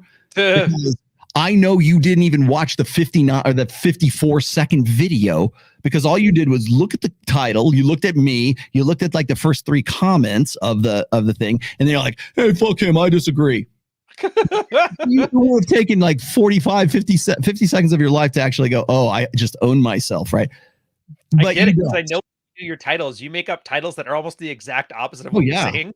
I am definitely not above baiting you into actually. It's like it's this juicy, cheeseburger, and I'm like, haha, no, it's really steak. Right? I'm trying to like, You sold me of on it. course. I want Sold people me to on the watch. process. Yeah, but because I know that it's the only way to get people in the door so that they can actually get educated by something that I happen to say, because of the TikTokification of really every media at this point. But like that's what you're talking about right there, is like when people see that, they go, oh, here's a study. I remember when Drew Afawalo came at me about like promiscuity, and she came at me about like, and she's absolute like moron. She's an adolescent social skill set. The only reason she's popular is because she's got that, she's got that one. That's why people follow her. That's like because a she laughs through her doctor. nose. Who was the sex doctor? Dr. Ruth. Kind of like that vibe to her. Well, she tries, but it's middle school humor. It's just like, You suck. You're ugly. Ha, fuck you. that's what it really is. Was she the same one that had the takedown of the Manosphere video? That chick? No, that was Moon. I think it was Mooncat. Hell, which one? I've done 3 in the last year, actually. Fair enough. Yeah. Hey, we debunked the Manosphere. She's got a British accent. That's got gravitas. All you have to have is a British accent. All 3 of them, dude. But I was going to say is that so when Drew Afawalo comes at us and says, "Oh, here's she's got it superimposed on her green screen behind you. Here's an article that somebody wrote that says that humans don't pair bond. Wow, these guys are idiots. He's got a greasy ponytail. Nobody listened to him. Oh, nice necklace. Oh, neck beard. See you later. Bye." And that's the next, and they're on to the next cartoon, right? Yeah. And so when I see stuff like that, it's again, that's almost like the melding of like junk science with TikTokification of delivering that junk science. All the incentives are just fucked. All of them. Yes. So again, some 30-minute shorts. You guys are assholes. 30 minutes. Yeah, that is a short. Is for me. Yeah, that's funny. No, so right. I mean, okay. So long story short, here is like, I don't want to harp on this too much more, because you want to know why I'm actually writing about this and not doing a full like long podcast, is because I'd be doing a 10-hour podcast to cover all my bases on this. Mm-hmm. But no, I mean, when I see people like talking about like, oh, Dr. David Buss said this, or Dr. Jordan Peterson said this, and and I'm just like, you know what I mean? They're not even going in for their research. They're talking about them as an authority. That's the part that gets me. Yeah, it's a logical fallacy. It's an appeal to authority. And I'm like, well, he has a doctor in front of his name. Do you have a doctorate? You're not Dr. Rollo Tomasi. Fuck you. I'm like, yeah, but I'm using their data to debunk their own position. Mm-hmm. Yeah, well, why should we listen to you? Fuck you. Bye. I mean, let them. The part that gets me is just all this stuff is replicatable. Even our audiences. Well, more so yours, but mm-hmm. The guys that'll watch this, and I've seen them, they parrot everything you say, but they don't know what it means. Because I've pushed people. I'm like, oh, okay, so why are you saying this? Well, Rollo said it. I'm like, yeah, but how do you know? How do you know he didn't make that up? How do you know that still applies? And you always get like crickets. And that bothers me, because the whole point of all of this. That's one of Rollo's 4-hour podcast, or read one of his articles to get that information? Like, or did you get it secondhand from some guy who's actually paraphrasing me? Well, not just that, but like, have you tried it? Have you replicated it? Some stuff we say might be bullshit. Not everything has the same amount of replication. Like, do you know, or are you just treating him as Jordan Peterson with a Raiders hat? Is he just Marty Hasselton with a 49ers hat? I gotta go dig that out. They're doing better than the Niners, or they're doing better than the Raiders this year. Oh, I knew you were one of those pivot grifters. I'm gonna pivot. Fuck you. I know I'm a Niners fan now. But it just lets me know, like, they're not clicking for the message. The message isn't I am the one and I am the way, I am the super brand, I am Dad 2.0. It's here's some things you need to know, and here's some things you can try in your life to get a better result depending on your goals. And instead of thinking for themselves, they're just putting you in that position. It's like that movie. Do you remember Kids in the Hall, Brain Candy? Yes. Hey, you remind me of the doctor that invented the happiness drug, and then he got him on the top show, and he's talking about the drug, and they're like, could you just wonder what you'd look like dancing? And they just wanted him to dance. Yeah, exactly. Dance, Rollo. Yeah, dance for me, monkey. Dance for me. I gotta show you this one. I think I put this up on my where is it? Let's see. I put this up. Oh, here it is. I put this up on my show several times. In fact, this is like almost like I should just keep this in my overlays so I can use it again and again and again. But Please this do. While is you really, find that, do you know who he's talking about here? Most PUAs change due to a child marriage or bad boot camp in foreign country that receive bad press, which results in government intervention. Well, I mean, was that British guy? I don't know. It might be. Well, Tucker Max changed because of a child. That I know for sure. Yeah. Yeah, but it's true. Or they get married, or they, now they that would have been what's his face? Mode 1. Andrew Curry or Curry. Oh, yeah, Roger Allen Curry. Dude, his fucking blow up when the guys were making fun of him for that the marriage thing. Dude, it was epic. Mm-hmm. Do you remember this? I put this in the back of religion. Yeah. This is my favorite meme of all time. Okay. So like the guru at the top of the mountaintop is like, my son, to win combat, you must let go of your conscious self. And then the monk is like, why, master? Says, because motor memories are stored as implicit memories, not declarative memories. Trying to use your conscious brain for motor tasks is basically accessing the wrong database. Wisdom. Can you rephrase it as some mystical wisdom? Dwell within your inner, inness. Thank you, wise master. And I love this comic because it's basically metaphorical truth is what it is. People don't want the declarative memory. They don't want the scientific explanation for it. They want some woo-woo magical they want parable. They want a new Bible. Give me a Bible minus Jesus. Yeah, exactly. Well, yeah, that too. They definitely want that. They want religion without actual faith, right? They want something that it's more easily understandable in sort of this they want Marvel comics, right? They want Star Wars. They want to be taught a lesson in a more palatable package. And so like what I think the problem that you and I in particular run into is we're the guy at the mountaintop saying, because motor memories are stored as implicit memories. And we're the ones who we're the R&D department. And and most people just simply don't want to hear that because TikTok and Reels and everything else wants for that spiritual woo-woo. Confucius say, if you go and get responsibility too, right? Like if I give you wisdom. I really want to. Okay, you know about the new age bullshit generator, right? Oh yeah. You're good with that. It's like right up there with the Chomsky bot. I've got a better one though. Like all you need to do is go get like a bunch of Confucius sayings, or you can do like the Tao Te Ching, right? If you go through there and you pull some of that stuff out there and you put it in there and you put Rollo Tomasi by it or Ryan Stone by it, it's just like some of this worldly wisdom. I guarantee you, the likes will explode on something like that because that's what they want. They want inner inness. When you're trying to explain something that's like very, I can give you the nuts and bolts of it, but you don't want that. You want it on a bag of tea leaves or something like that. That's what they're looking for. You joke, but I'm pulling one up now. I'm gonna give it a check. Yeah, it's like Billy Bob saying they want dad without the disappointment. I think that's the thing. It's a responsibility thing. Like if I take your wisdom and I apply it and it works, yay, I did it. If it doesn't work, oh, Rollo led me astray or I didn't do it hard enough. Like it's not my fault because I did something wrong. As a person, I'm still good, but there's some external thing that caused it. But if you're giving people knowledge saying, here, use this as you see fit, then they're solely responsible for their success or failure. And I think because women hate rejection more than like anything, and men are being raised to be effective women, that possible rejection thing, like they need a buffer. And I'm arguing that's why this whole everybody is my new dad thing is coming from. Yeah. Well, I mean, that and the fact that they simply don't have that same. You want to talk? I tell you the thing. We've been talking about this. The whole show, which is like the influx of women into academia.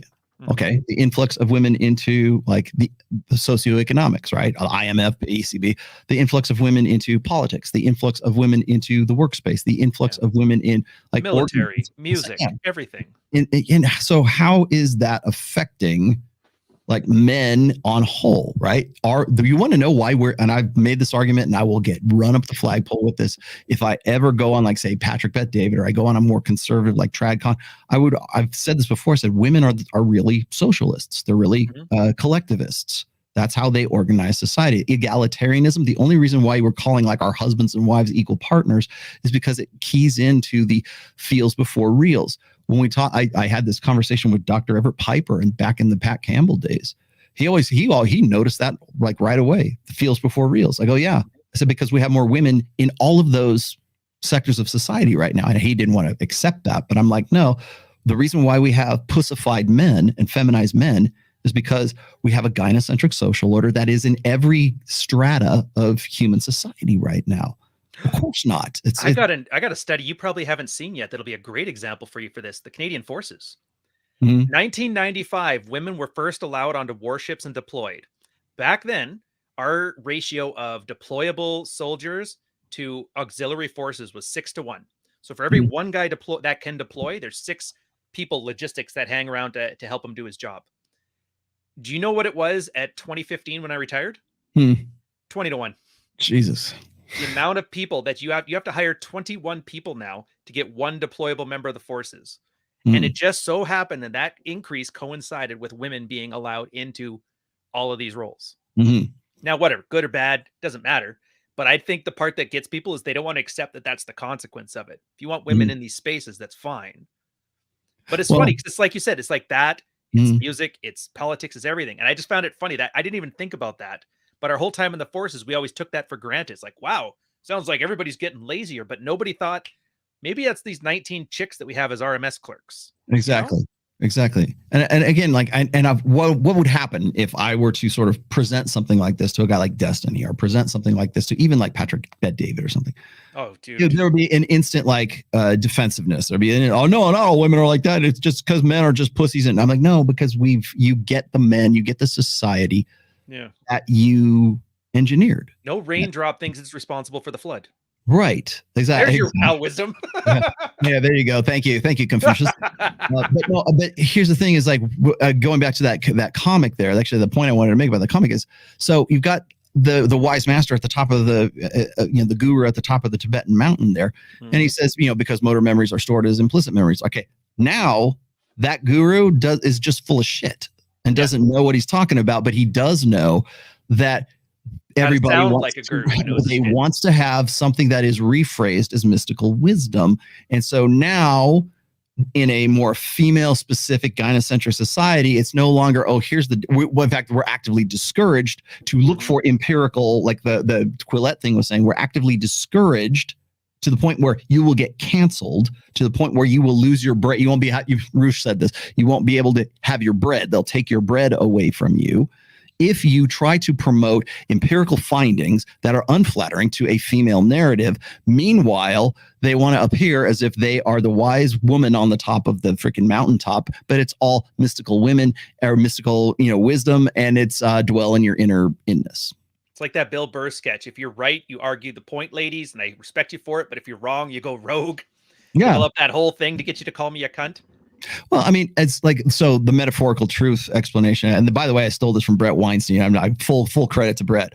International dark web. Yes, he did have one wise thing to say. He explained metaphorical truth, which is the best way to explain this is like, stay away from porcupines, because porcupines will shoot their quills at you. If you get close, it'll shoot out of its back and it'll stick in you. Right now, objectively, truthfully, factually, porcupines can't shoot their fucking quills, okay? That is absolutely physically impossible for them to do that. But metaphorically, you want the kids and the dogs and everyone else to stay as far away from a porcupine as possible, because those things are freaking very painful, right? So metaphorically speaking, yeah, it's true. Objectively speaking, yeah, it's not really true.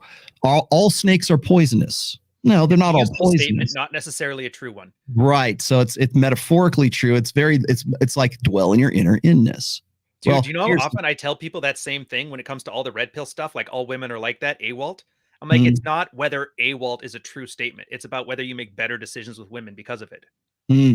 Yes, exactly. Or does it help you create a predictive framework that works? It's funny because that's like the useful part of like, it's reliable enough, Yeah.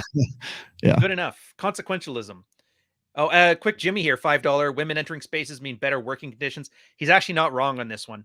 Quality of life was a military term that didn't exist until like the same time when women started coming in.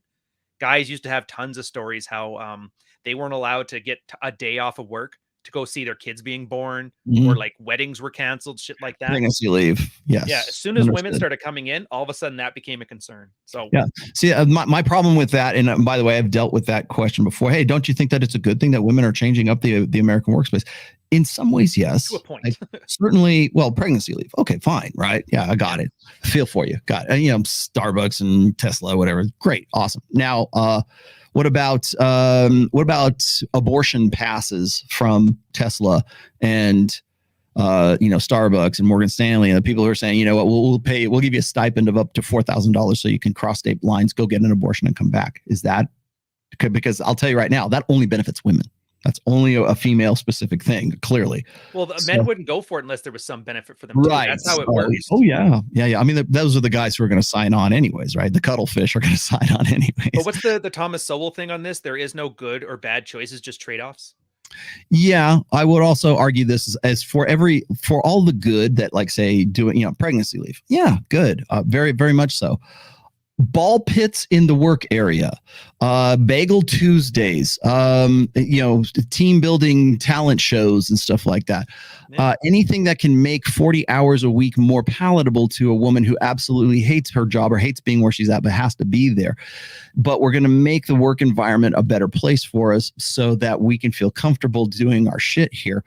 I've argued this is that in the past, and that when men organized businesses, they organize it hierarchically, just like the military, right? There's a CEO, there's a COO, there's a CFO, they're all on down to the janitor, all the way down, right? Right. And that was an organization, a hierarchy of men who came together, created a business or a team or a tribe, on the whatever, business outputs to compete against other companies that were more men in a hierarchy doing the same thing. So that's where capitalism comes from. It's competition. Who has the best product? Who can outperform the other person? Who has the best innovations? Yada, yada, yada. When you put women into the American work, the old school patriarchal American workplace, it becomes a socialist. It becomes a benefits place. That's why the U.S. military is where it's at when it comes to gender, and that's why there's quotas, and that's why we want to put women into combat roles. And it's really a social program right now more than it is really a fighting force at this stage. Now, are they most powerful military in the world? Yeah, okay, you got a point there. Well, they haven't been tested against it yet, so we don't know for sure. We assume. But I think most people view the U.S. military as a social program or a benefits program or something that I can't go to college, so I'm going to go into the military, right? And during peacetime, as a socioeconomic stepladder, it's absolutely useful for that. The problem is then now it's only for that. Mm-hmm. Yeah, well, exactly. Well, I was going to say is that, so if you put women into the military, how do women organize the military? How do women fundamentally change at least the we talk about work culture. How do women change military culture? By inserting them into that male space. Do you have 4 hours? Yeah. Do you know that's a whole nother podcast? Do you know that I could get paid in the military to go slap some tits on me and become an Ontario teacher? Nice. I got all that surgery. That's paid for by the military. But they won't pay for, like, if I got PTSD or something like that. Until very recently, you couldn't get paid for that. Yeah, get the fuck out of here. Downgraded military injury. It used to be like a pension, and now it's just a payout. A finger's worth $5,000, a liver's worth this much. Mm-hmm. So it's so weird that when you mention this, you're like, yeah, all the stuff that men would experience in the military is being downgraded as a payment thing, and all the things that women or aspiring women are getting is absolutely free and cut dry. Mm-hmm. Well, I would argue, okay, once again, getting back to the college thing, I would say that the reason why college, the college culture, I guess. Yeah. The reason why it has changed so much is because it is female specific. It's by women for women. Same thing. I made the case in religion. Religion is now by women for women. And if you don't think it is yet, it will be soon. It is being assimilated. And the colleges that assumed it were the ones that made money off of that amazing amount of debt. Isn't that the biggest consumer debt right now? Mm-hmm. Yeah, exactly. Yes. And meanwhile, we don't need no men. Men are superfluous. They're nice to have. We don't need a man. We want a man. Yep. What do they want? Because a man won't go into $100,000 a debt for a degree that's very easy to hire teachers for. Yeah, exactly. And so, you want, when you see like in Canada, it's even worse, but I know that in the United States, it's like 77% of your teachers, at least in the public school, up through like your even really postgraduate, 77% of them are going to be female. Unless it's your math teacher or your coach, you probably don't have a male teacher. And so, how do women organize education? How do women run the economy? How do women change the military? How do women change the U.S. Work culture? What I would say is they've made it less competitive and more comfortable for women who feel like they have to be there in order to make some money. So I need pregnancy leave. I need a daycare. I need a ball pit. I need bagel Tuesdays. I see you've been watching those TikToks, a day in the life of my tech job. Yeah. Oh yeah. That's what's it? There's hundreds of them, dude. Hundreds of them. Yeah. But it's, God, I forget the kid's name. He does a really great podcast. I used to partner with him, and it'll come back to me. But it's like the American workplace has fundamentally changed. You know who actually was Aaron Clary, who may be aware of this. He was like, let them have it. Let them be that. Like, you guys go and find some other way to make money. Go find, go hustle. Go, get into the hustle economy. Just leave the American workplace to the American woman, because it's a dying, model as it is right now. In 2020, the COVID lockdowns and everything else sort of like brought that to light. Well, that's how you fix game. Even video game guys knew this. When you're playing a game and there's a broken mechanic, the fastest way to get it fixed is to just abuse the mechanic until it breaks. Mm-hmm. And if enough people break it to a game loses, that's how come developers learn about stuff. Yeah. And then so when people tell me like, Rollo, when's the pendulum going to swing back? I said, no, it's not going to. There ain't no pendulum. The pendulum will fall off the clock. Yeah.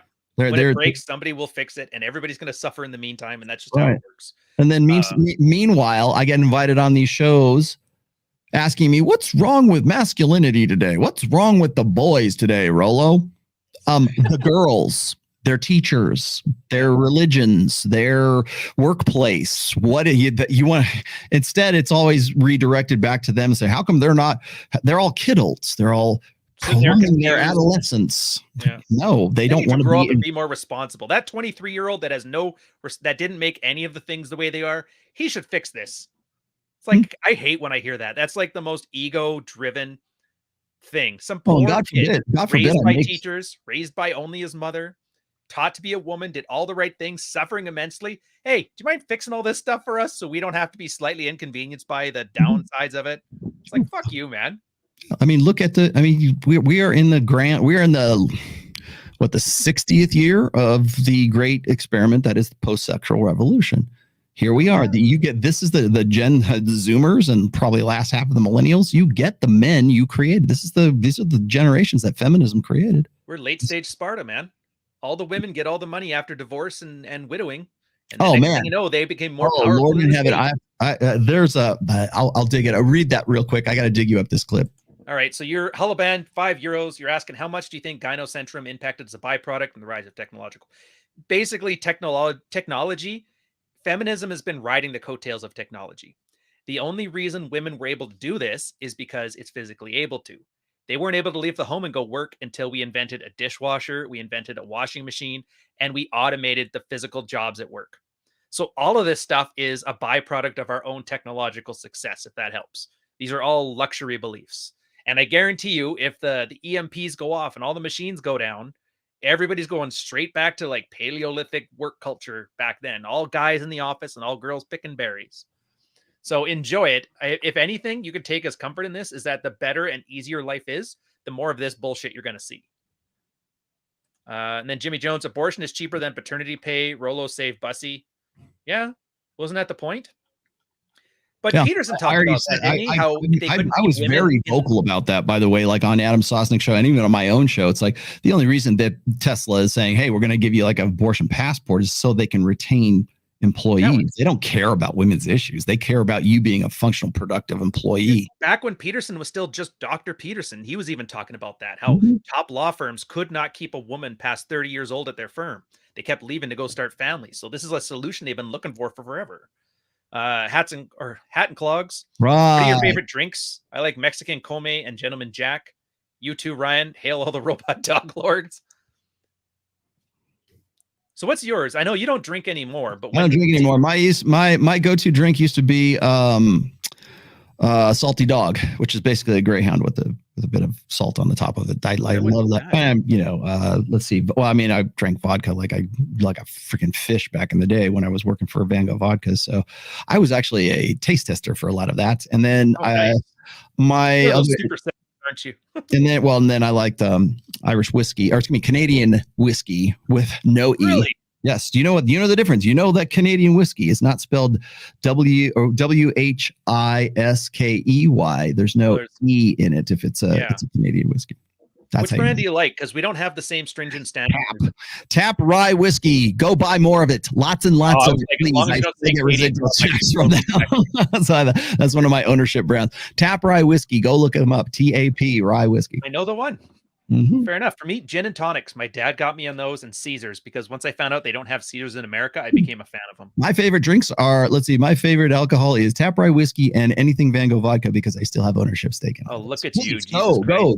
They're awesome. Van Gogh was good though. I'll give it that. I preferred it over Grey Goose because it Van was Gogh, like Van Gogh, by the way, was it was originally created by one of the founders of Kettle One. So he took his money and he made Van Gogh. fair enough. Hmm. That's good to know. Okay, Lord I Loco, have $5. Lots of really cool stories. I could do a full show on alcohol if you ever wanted to. Dude, we might do a booze one. I got the new Spey whiskey. My girl has this habit now of every time she goes across the country to a different country, pick me up a $200 bottle of a collector thing. So that's pretty cool. Oh, I can tell you stories, man. The two, let's see, the number one liquor distributor in the world is Diageo. That's the mob. And the number two is Republic National Distributing Company. And that's the Jews. So, whoa, Kanye, slow down. That's how I know Jewish culture, by the way, is because I used to, our distributor was RNDC. Fair. And then local, you're saying we can't go back. So what's the solution? We've been saying this for like 3 years. The solution is always individual. Mm-hmm. Discover what you want out of life. Take all the tools that everybody here has been teaching and showing you all these years and apply them in such a ways to get you as close to your goal as you can. And then when your goal change, pivot and adapt to it. That's it. You just adapt. Here's what you do. You stop. People always ask me, what can I do, Rolo? Here's the first step, the easiest step. Stop using their language. That helps. Stop sedating yourself and then stop using their language. Stop using their pronouns. Stop using this. Oh, my partner, this, no, stop it. And then stop in your tracks, point that out and say, you have no partner. You have a husband or you don't have a husband. You have a wife or you don't have a wife.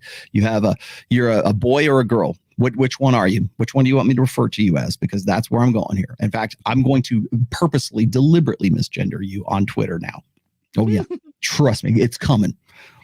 And then Jimmy Jones, they sacrifice competency for comfort. The issue is shit. Yeah, we can't argue that. Hat and clogs, Mexican Coke. Yeah, I will admit, I don't like the American stuff, the high fructose corn syrup. Do you want me to add this thing to the stream, by the way? Yeah, would you? Because this is going to really, because I think we got into this just a minute ago about like what's coming next. You know where do we go from here?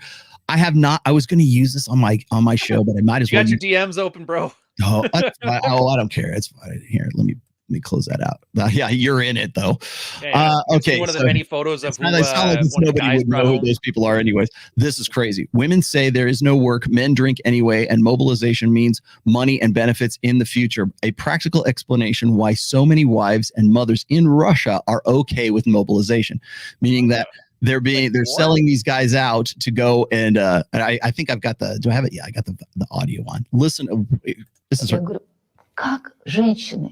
How do women react to this mobilization? Actually, you don't need to have that here. You don't need the audio here. So she's like, what was the answer? And it's typical not for Alati but it's also typical for the Russian periphery where men have stayed. I can guess if it's necessary, it's necessary. No, everything is much simpler and economically rational. There is no work. Men drink alcohol. They will die anyway. At least they will earn money and the families will have benefits in connection with the death or the injury of a breadwinner. That's some cold loading. That you want to talk about the practicality. I ask, how do women react to this mobilization? There are husbands, sons there. And then you were going to die drinking yourself to death anyway. At least now I can get paid. Do you know what the answer is? It's not typical, but okay. So essentially what she was being, I'll stop it here. Essentially what she's being asked is there's this mobilization that's going on. Obviously they're going door to door to find like Russian men. They're doing white feather campaigns. Exactly. To go, only it's worse because if they are estranged from their wives say, oh, he's over here, go get him. He hasn't paid child support in X amount of years. They go and they conscript him and they throw him in the army or whatever. And if he dies, then they get death benefits for the kids as a result of him dying. That is remember when everybody was telling how Eastern European women were the one that's the one, bro. That's the classic. Like, well, you wanted traditional women. There you go. Mm-hmm. Hey, boy, you ain't dying in that coal mine. Get going. Well, and here's what will happen. And one of the reasons I was hesitant to put it on your show, I put it on your show. You can have it. Oh, yeah, I was hesitant to put it on my own show because it makes me sound like, oh, Roll's just cherry picking the worst of the worst. He wants to make women look bad. Like people already think that like Fresh and Fit pick like these dumb ratchet hoes to be on their show to make women look bad. Or we're pointing out right now, this whole entire show, that we're trying to forge some connection between women coming into academia and the crisis of replicability. I think that there's a correlation there. I think there's a very strong case for it. But me doing it means that I hate women. Just because are you trying to tell me that people see this result that's male beneficial and female negative as skeptical? Mm-hmm. Why? They should do a study on this. That would be amazing. I wonder. Exactly. But it's good. It's like evidence, because guys, like in theory, you see that study, but now you're like, people will fight you just by watching that. Oh, not all Russian women are like that. Well, why is your immediate stance that you have to go against it? It's not even about her anymore. It's about like your thoughts as a person, right? Mm-hmm. And people, they have like an innate revulsion to it. Because no, women have to be nice. They have to be great. Because all of my teachers, my mom raised me. All of my teachers through college were women. Now the leaders at my company, like women are basically the authority for a guy's entire evolved life from childhood to adulthood and past. So of course guys are going to have like this instinctive nature, like this instinctive thirst. That's all they've known is female supremacy. Yeah. And they want to make either mommy happy or teacher happy, or they don't want to look bad for future girlfriend, future wife. And they don't even know they're doing it. It's damn instinctive. Well, it's instinctive, but it's also conditioned too, because they had all of their teachers from kindergarten, preschool to postgraduate. The majority of them will have been female at some point, and they will have. And I pointed out the stats a little while ago. It's like female teachers will not grade boys as well as they will grade girls. We have the stats again.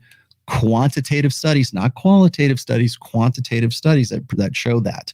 So. Where does that leave like the guys who when I bring up something like about like the nature of women or hypergamy, this or Rollos, he just hates women, he's a misogynist, blah blah blah, or those guys on Fresh and Fit, the only reason they pick those girls is because they're trying to cast women in the worst light. The thing you want to know why shows like that, the accountability shows, are so popular is because it's so out of the ordinary. It used to be anyways. It was so out of the ordinary that a guy would go and actually say the things that like Myron or myself or Kevin Samuels or Andrew Tate or anyone else that would say anything like that. And I don't do it in an accusatory tone. I'm not the one that's saying, fuck those bitches, they're all 304s. No one's saying that. Well, if you watch Myron and Fresh, they're not saying that either. They're pointing out facts that these women do not have.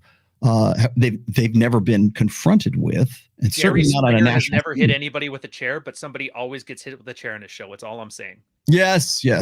Because that's the red meat. Well, would you watch it anyways? It's NASCAR. We don't watch it to see who wins. We watch it for the crash. Yeah. But wagging the dog. Isn't that the first, right? Last point here is when people, this, like when you get to the point of diminishing returns with women on any of these shows, it's usually who hurt you. It's this presumption. It's this attempt to redirect the conversation.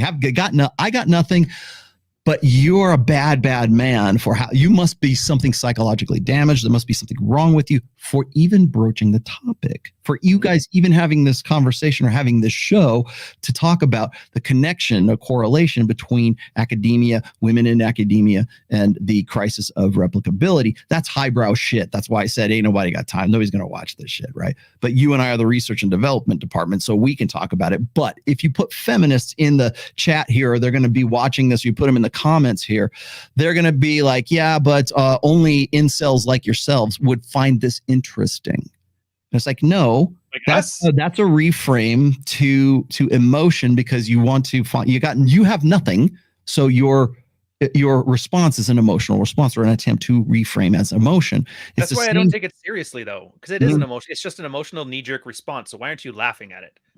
That's always been my biggest problem with that show. Like, not you, but when guys are on there and they start having these arguments with women when they're doing it, I'm like, have you not had a fucking girlfriend before?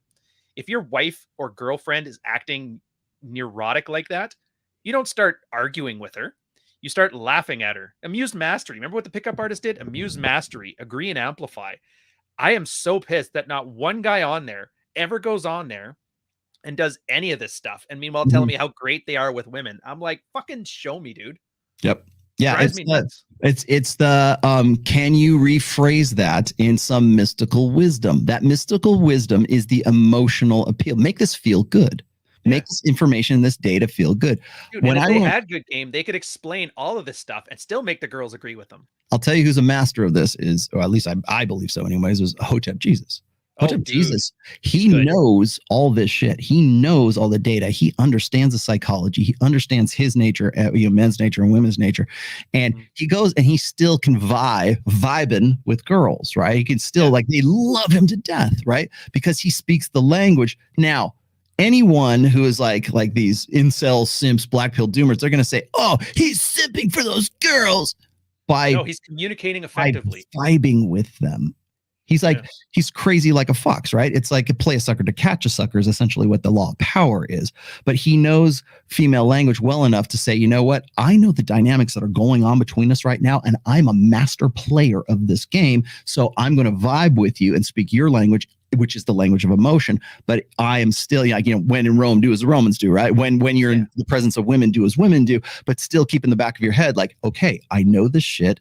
I know the game I have to play, and I'm a very good player at it. Here we go. Don't tell. Yeah. Do you know why I like it? Does that make it? I like it because it's like, it makes him very good at the fucking game, is what it. Well, it's because like he's talking to the audience. He's not talking to her. He's talking to us, and it's like I get to be in on the joke with him, and she's in on the joke, and she doesn't know she's in the joke, and everybody's happy, and we just get to sit here and have our nice little laughs, like, oh, the silly broads. Mm-hmm. Meanwhile, the guys that are sitting there arguing with her, like, don't you know it's hypergamy? This guy said it 3 years ago. Why isn't he nailing her to the wall? Why isn't he slamming her down? But you know what I mean? For all of these self-proclaimed alpha males, not one guy knows how to vibe. And I'm just like, it's embarrassing. There's a reason why we get made fun of so much. It's because we have the shittiest, ugliest cheerleaders in any competitive sport. Anywhere. Yeah. The fact that the 54-year-old man has been married for 23 years, has the most game compared to guys who like, I made $3 million and I hit on chicks every day. It's like, why is this guy running circles around you? Come on. Oh, that's a good observation. Yeah, correct. Hafiz is going to wreck so many men. Yeah, he's definitely going to wreck so many men. You know why?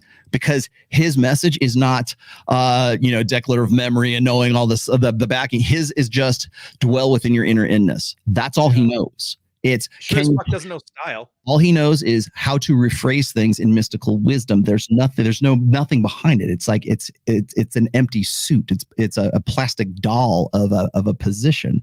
That's why when I talk about, like, people say, what about Hotep Jesus? I've been on shows where I've been the guy at the top of the mountain giving this sort of technical empirical understanding, where meanwhile you've got Hotep Jesus vibing with these girls who knows exactly what I'm already talking about, but he rephrases that in mystical wisdom that the girls love, and therefore he goes home and fucks these girls if he so chooses, because he's very good at playing the game, because women don't want to have the game explained to them. They want to play the game, and they want to know that you just get it so that you can play the game with. But I love it. He is explaining it to the audience. He shows that it works. Yeah, it's in live in real time. Yeah. And I'm amazed that because he's been doing it, he tells you he's up front. Oh, yeah. It's exactly what I'm doing. There's no dishonesty. That's why I love his grift. I love his grift. If I ever get him on my show, I'm gonna fucking swoon over him. I'm gonna suck a stick. I don't care. Yeah. Well, I'll tell you what. Like if you look at even Andrew Tate, when I did the breakdown of Andrew Tate with Shion Reynolds, right? And I looked at him, and like Andrew's very good at playing the game, especially when it's just him one-on-one with a girl, right? She wasn't like hostile, she tried to present herself as being hostile, but she probably would have gone home and fucked, if she didn't already, gone home and fucked Andrew Tate, because she gets off on the emotional vibe and the association that she gets with that guy. So it doesn't have to be a positive emotional experience. It could be a negative one, and she still gets hot for it because you're making her feel something. Jeez, if only Mystery had talked about that in the late 90s. Girls don't like good emotions or bad emotions, just strong ones. Yep. And if only he had laid that out in DVD sets and books. And if only he gave that to a bunch of guys in a forum called So Suave. And if only one of their forum moderators would have written a book on it, then maybe we wouldn't be in this problem right now. If only for 20 years, people haven't been repeating it and parroting it every single day. Of course, nobody listens to whatever. I love it when people say, especially since I've been doing Access Vegas, people say, how come we didn't nail her to the wall, man? If Myron was on there, he would run up the flagpole. Yeah. I'm like, that's because Myron is the guru at the top of the mountain who's like, it's your declarative memory, and here's the nuts and bolts of it and the empirical data. Here's the objective truth. Whereas, so maybe fresh is sort of like the metaphorical truth. Like, yeah, man, we just got a vibe. And it's like good cop, bad cop kind of thing.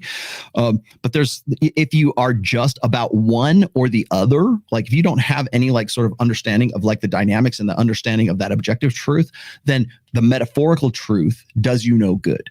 And if all you have is just the metaphors and all you just have is this blind faith in tradition and religion and Confucius say, if that's all you're about and you don't have any really basis or understanding of the mechanics behind it, you're at a disadvantage. If all you have is the empirical data and nothing but mechanics and you don't know how to vibe and you don't know how to like interrelate and to play the game or just get it, you're also at a disadvantage. The guys who are the best players have both. The guys who are best players, they never ask them about this, those guys are the ones, and they know with a wink and a nod, like, I got this. Yeah. It's like shoveling the driveway. Nobody notices it until you don't do it. Yep. I just wish there was more people that were better at it. It's kind of annoying. And I know why guys want it. Like, why aren't you yelling at that bitch? It's like that girl that shot me down at the bar last week. I want you to yell at her the way I should have yelled at that one. Please, sir. Please let me live vicariously through you. As it's not the incel, but like the Pied Piper of incels. It's like, no, man. And if you don't do it loud enough and you don't do it, with a lot of, you don't spill enough blood, then you're a simp and you're a blue pill beta, and they're done with you, and they'll go do another 7-hour podcast with MGTOW Dictionary, which is fine. But again, I remember too, like these are a loud minority in the same way that the social justice warriors don't exist. Yes. These terminally online incels are a percentage of a percentage of a percentage. Mm-hmm. You know who made that clear for me is Sam Bada. I can see that. Sam Bada said this. He said, look, he says, he told me not to read comments at all. I still read comments for the first, maybe the first 2 days of a show. Right. Yeah. But he says, don't worry about that. He said, even the people who are like the live stream, the people who are watching the live stream, the people who are in the chat represent a small fraction of the people who are actually in the live stream or watching you live as you're doing this. Plus, afterwards, you might have, let's round numbers off, 100,000 views. Okay. And let's just say out of 100,000 views, or you've got 100, maybe 1,000 comments, what's that? 10%, right? Of that 10%, how many of those comments were, fuck you, Rollo, you're got a greasy ponytail and you got a strap beard, but how many of those are just bullshit and drive-bys? And then how many of those are positive? Take all the positive ones away. Now, how many of those are negative? That percentage of those. So now we've got half, maybe 5%. More like a single-digit percentage. Less than that. Probably more like a 3% or 1% or 2% of the entire total audience who even watch. And what's your average watch time? 28 to 30 minutes for a replay of a 4-hour podcast. Like that. During that time, you've got a fraction of 1% that have decided that they're going to go, hey, fuck you. I disagree. You're a greasy. Fuck you. Like that's so. But what's the one we fixate on? Those ones. Yeah. Well, I've noticed that's where I can kind of tell when a brand, somebody knows, like your content won't change because you know what you're drawing from. You know what but you're for getting. The people that just pander and copy other people's material and that, they're the ones that get most influenced by this large vocal minority. And that's why you see stuff turning to blood sports. Somebody who's like otherwise a normal, rational person who steals Rolos, like 33 Secrets right now. Do you know he's doing like black pill doomer outrage on his shit now? Of course. So it's the next. That's exactly it. Because all he knows how to do is go into a parking lot and read your book so his wife can't hear him. And that's not playing anymore. Yeah, that's not playing anymore. So what did he do? He followed his audience, and they were telling him, "You need to hate these chicks." And now he's sitting there talking about black pill shit. Hating outside the club. You know why? Because Andrew Tate came in and just ate his lunch, and now he had to pivot to something else. What's going to work? Oh, black pill doomers. Okay, I got you. And do you know what happens when you let the fans tell you how to do your job? You get the new Star Wars trilogy. Yes. Thank you. We've come full circle. Yeah. Enjoy your Bugatti. Yes. Yes. All right. I guess we can round this down. Is there any thoughts or anything you wanted to do before we finish off here? We're at the 3-hour mark. No, I think we pretty much said everything. All I want to just remind everybody is I will probably be doing it'll probably be a multi-part series of how I'm making these connections on the rational male, because this is something I kind of have to write down. Mm-hmm. So I'm working on that. I'm also working on another, you might be interested in this as well. I'm also working on another series of posts on the rational male about 1971 and all of the changes that happened like in the post-sexual revolution era. You probably heard me talk about this. There's this, for a while, there was this really outrage bait about how women couldn't have credit cards until 1974. you know, and wives could not have credit cards. I'm like, yeah, that's not because of some sort of like, dude, I love how that correlation correlation by went. Ruth Bader Ginsburg or some shit like that. It's because the women getting credit cards to consumer debt. That was just Jesus. Well, imagine magically right after we go off the gold standard. Well, it looks like the insurance companies are all fine with giving you fiat. You know, if we now wear fiat currency, so now we're happy that the little ladies can have a credit card because they're going to need it for all the divorces that they're already going through. So it's just the most logical reaction. But by the way, so that's one aspect of that 10-year shift between, like, say 1965 and 1975. And so you get Roe v. Wade, you get no fault divorce, you get like the rise into, hormonal birth control, you get all the sexual revolution, all that shit. And you got to remember that a lot of the stuff and the rhetoric that we're hearing right now today all came out of that about 10-year period, right immediately after the advent of hormonal birth control and the sexual revolution. And the automation, manual labor at the workplace, all converged. Exactly. And so let's go find the smoking gun, which of course is hormonal birth control. But I think now that here we are, and I keep seeing all these female anti-feminist feminist accounts saying, oh, it's really the sexual revolution and men need to man up and take more responsibility because they allowed this to happen. It's like, fuck you. It did not. It wasn't men who allowed this to happen. You just said, hey, we can get free, easy sex and we don't need Jordan Peterson doing his marriage thing right now about like how men need to man up and get married and everything. And it's like, we don't do it that way anymore, old man. We don't do a marriage like we did in the 20th century. And you know what killed it was militant feminism and the sexual revolution. Rather than saying man up and marry those sluts, how about we look for real? How about we go back to the source and find out where we fucked up and we go and we start there? See, I think it amplified it. I don't think it was the cause. I really do put the Industrial Revolution and the steam engine, or the separation of productivity from labor. I think that was the thing. Birth control just made it faster because it was at that point, like you were saying, all the beta skills or whatever, those are no longer necessities. Everybody can earn their own living now. And so now that they're not necessities, guys have only their alpha side to attract women. And I think once that separation became pronounced, we've been constantly trying to figure out a way to have guys more attractive, but everybody wants the beta side because the church needed good workers to make more good Catholics. Businesses need more good workers. And so everybody have been preaching that for so long that we've essentially lost our way and forgotten about all those other things that we had that made us, men.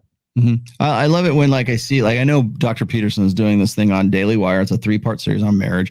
And of course, that's the new hotness because it's really kind of like what Hafiz was harping on, which was what other people, which was Ruslan was harping on it. From a religious perspective, to me, all I'm hearing out of them is dwell in your inner inness.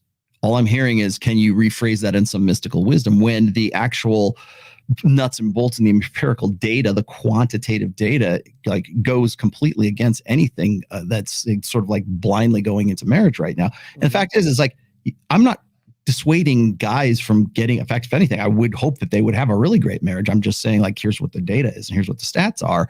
Yeah. However, it's like, I'm the devil because I'm the easiest target that they can throw rocks at.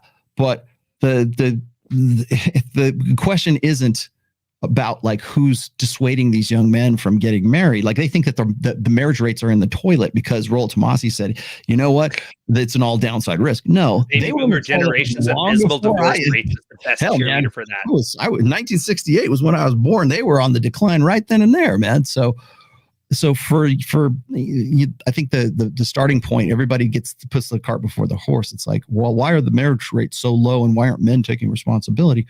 Instead of asking those questions, then ask, why is it that marriage is there's such an aversion to it right now? Yeah. It's almost like it's a rational response to a stimulus. Yeah. Like how many millennials have seen their boomer parents divorce? My mom has 2 divorces. My stepdad has 3. Like every single one of us has seen like the absolute horror of modern marriage. And you're asking us, it's like, dude, I'm not going to forget what happened the last 20 years and why I have 4 dads and 3 moms. Like, fuck off. If tomorrow I start, like, you're never going to see me like pivot to anything remotely like that. But like, if you tomorrow pivot into guitar, you're done. I wouldn't even have to. Like tomorrow, I just disappear. All my books are off. My channel disappears. I just disappear. I ghost everyone. If I do that, trust me, the marriage rate will still be the same. The divorce rate will still be the same. People will still be looking for this information. They'll get it from a different source because it's unignorable right now. So it's almost not like it's not about you. Yeah, it's not about me, man. I just work here. I keep telling you, I just work here. So, anyways, that's what I got going on. I like that. All right. And then for me, it's just this weekend, Nick's coming on to Red Morning. I'm trying to bring more guests on now. Book 2 is almost done. I got some help with Rolo. So just follow the newsletter, ryanstone.com/newsletter. You can see excerpts when I get them out. And it'll be out before Christmas. Also, new merch drop. You're going to love it. Store.ryanstone.com. I'm getting my first order in. So if you're not sure what it looks like, check it out. Newsletter offers discounts, codes for it. So you can get it at a killer steal. And let me throw some. I got it. You're here, so I've got to put this one in. Boom, what's up, fam? Got some big news to share that unfortunately is not so good, so I'm gonna jump right into it. You're gonna watch this video and you're gonna cry. At least we can laugh at your eyes as you cry, like in the corner like a little girl in the fetal position.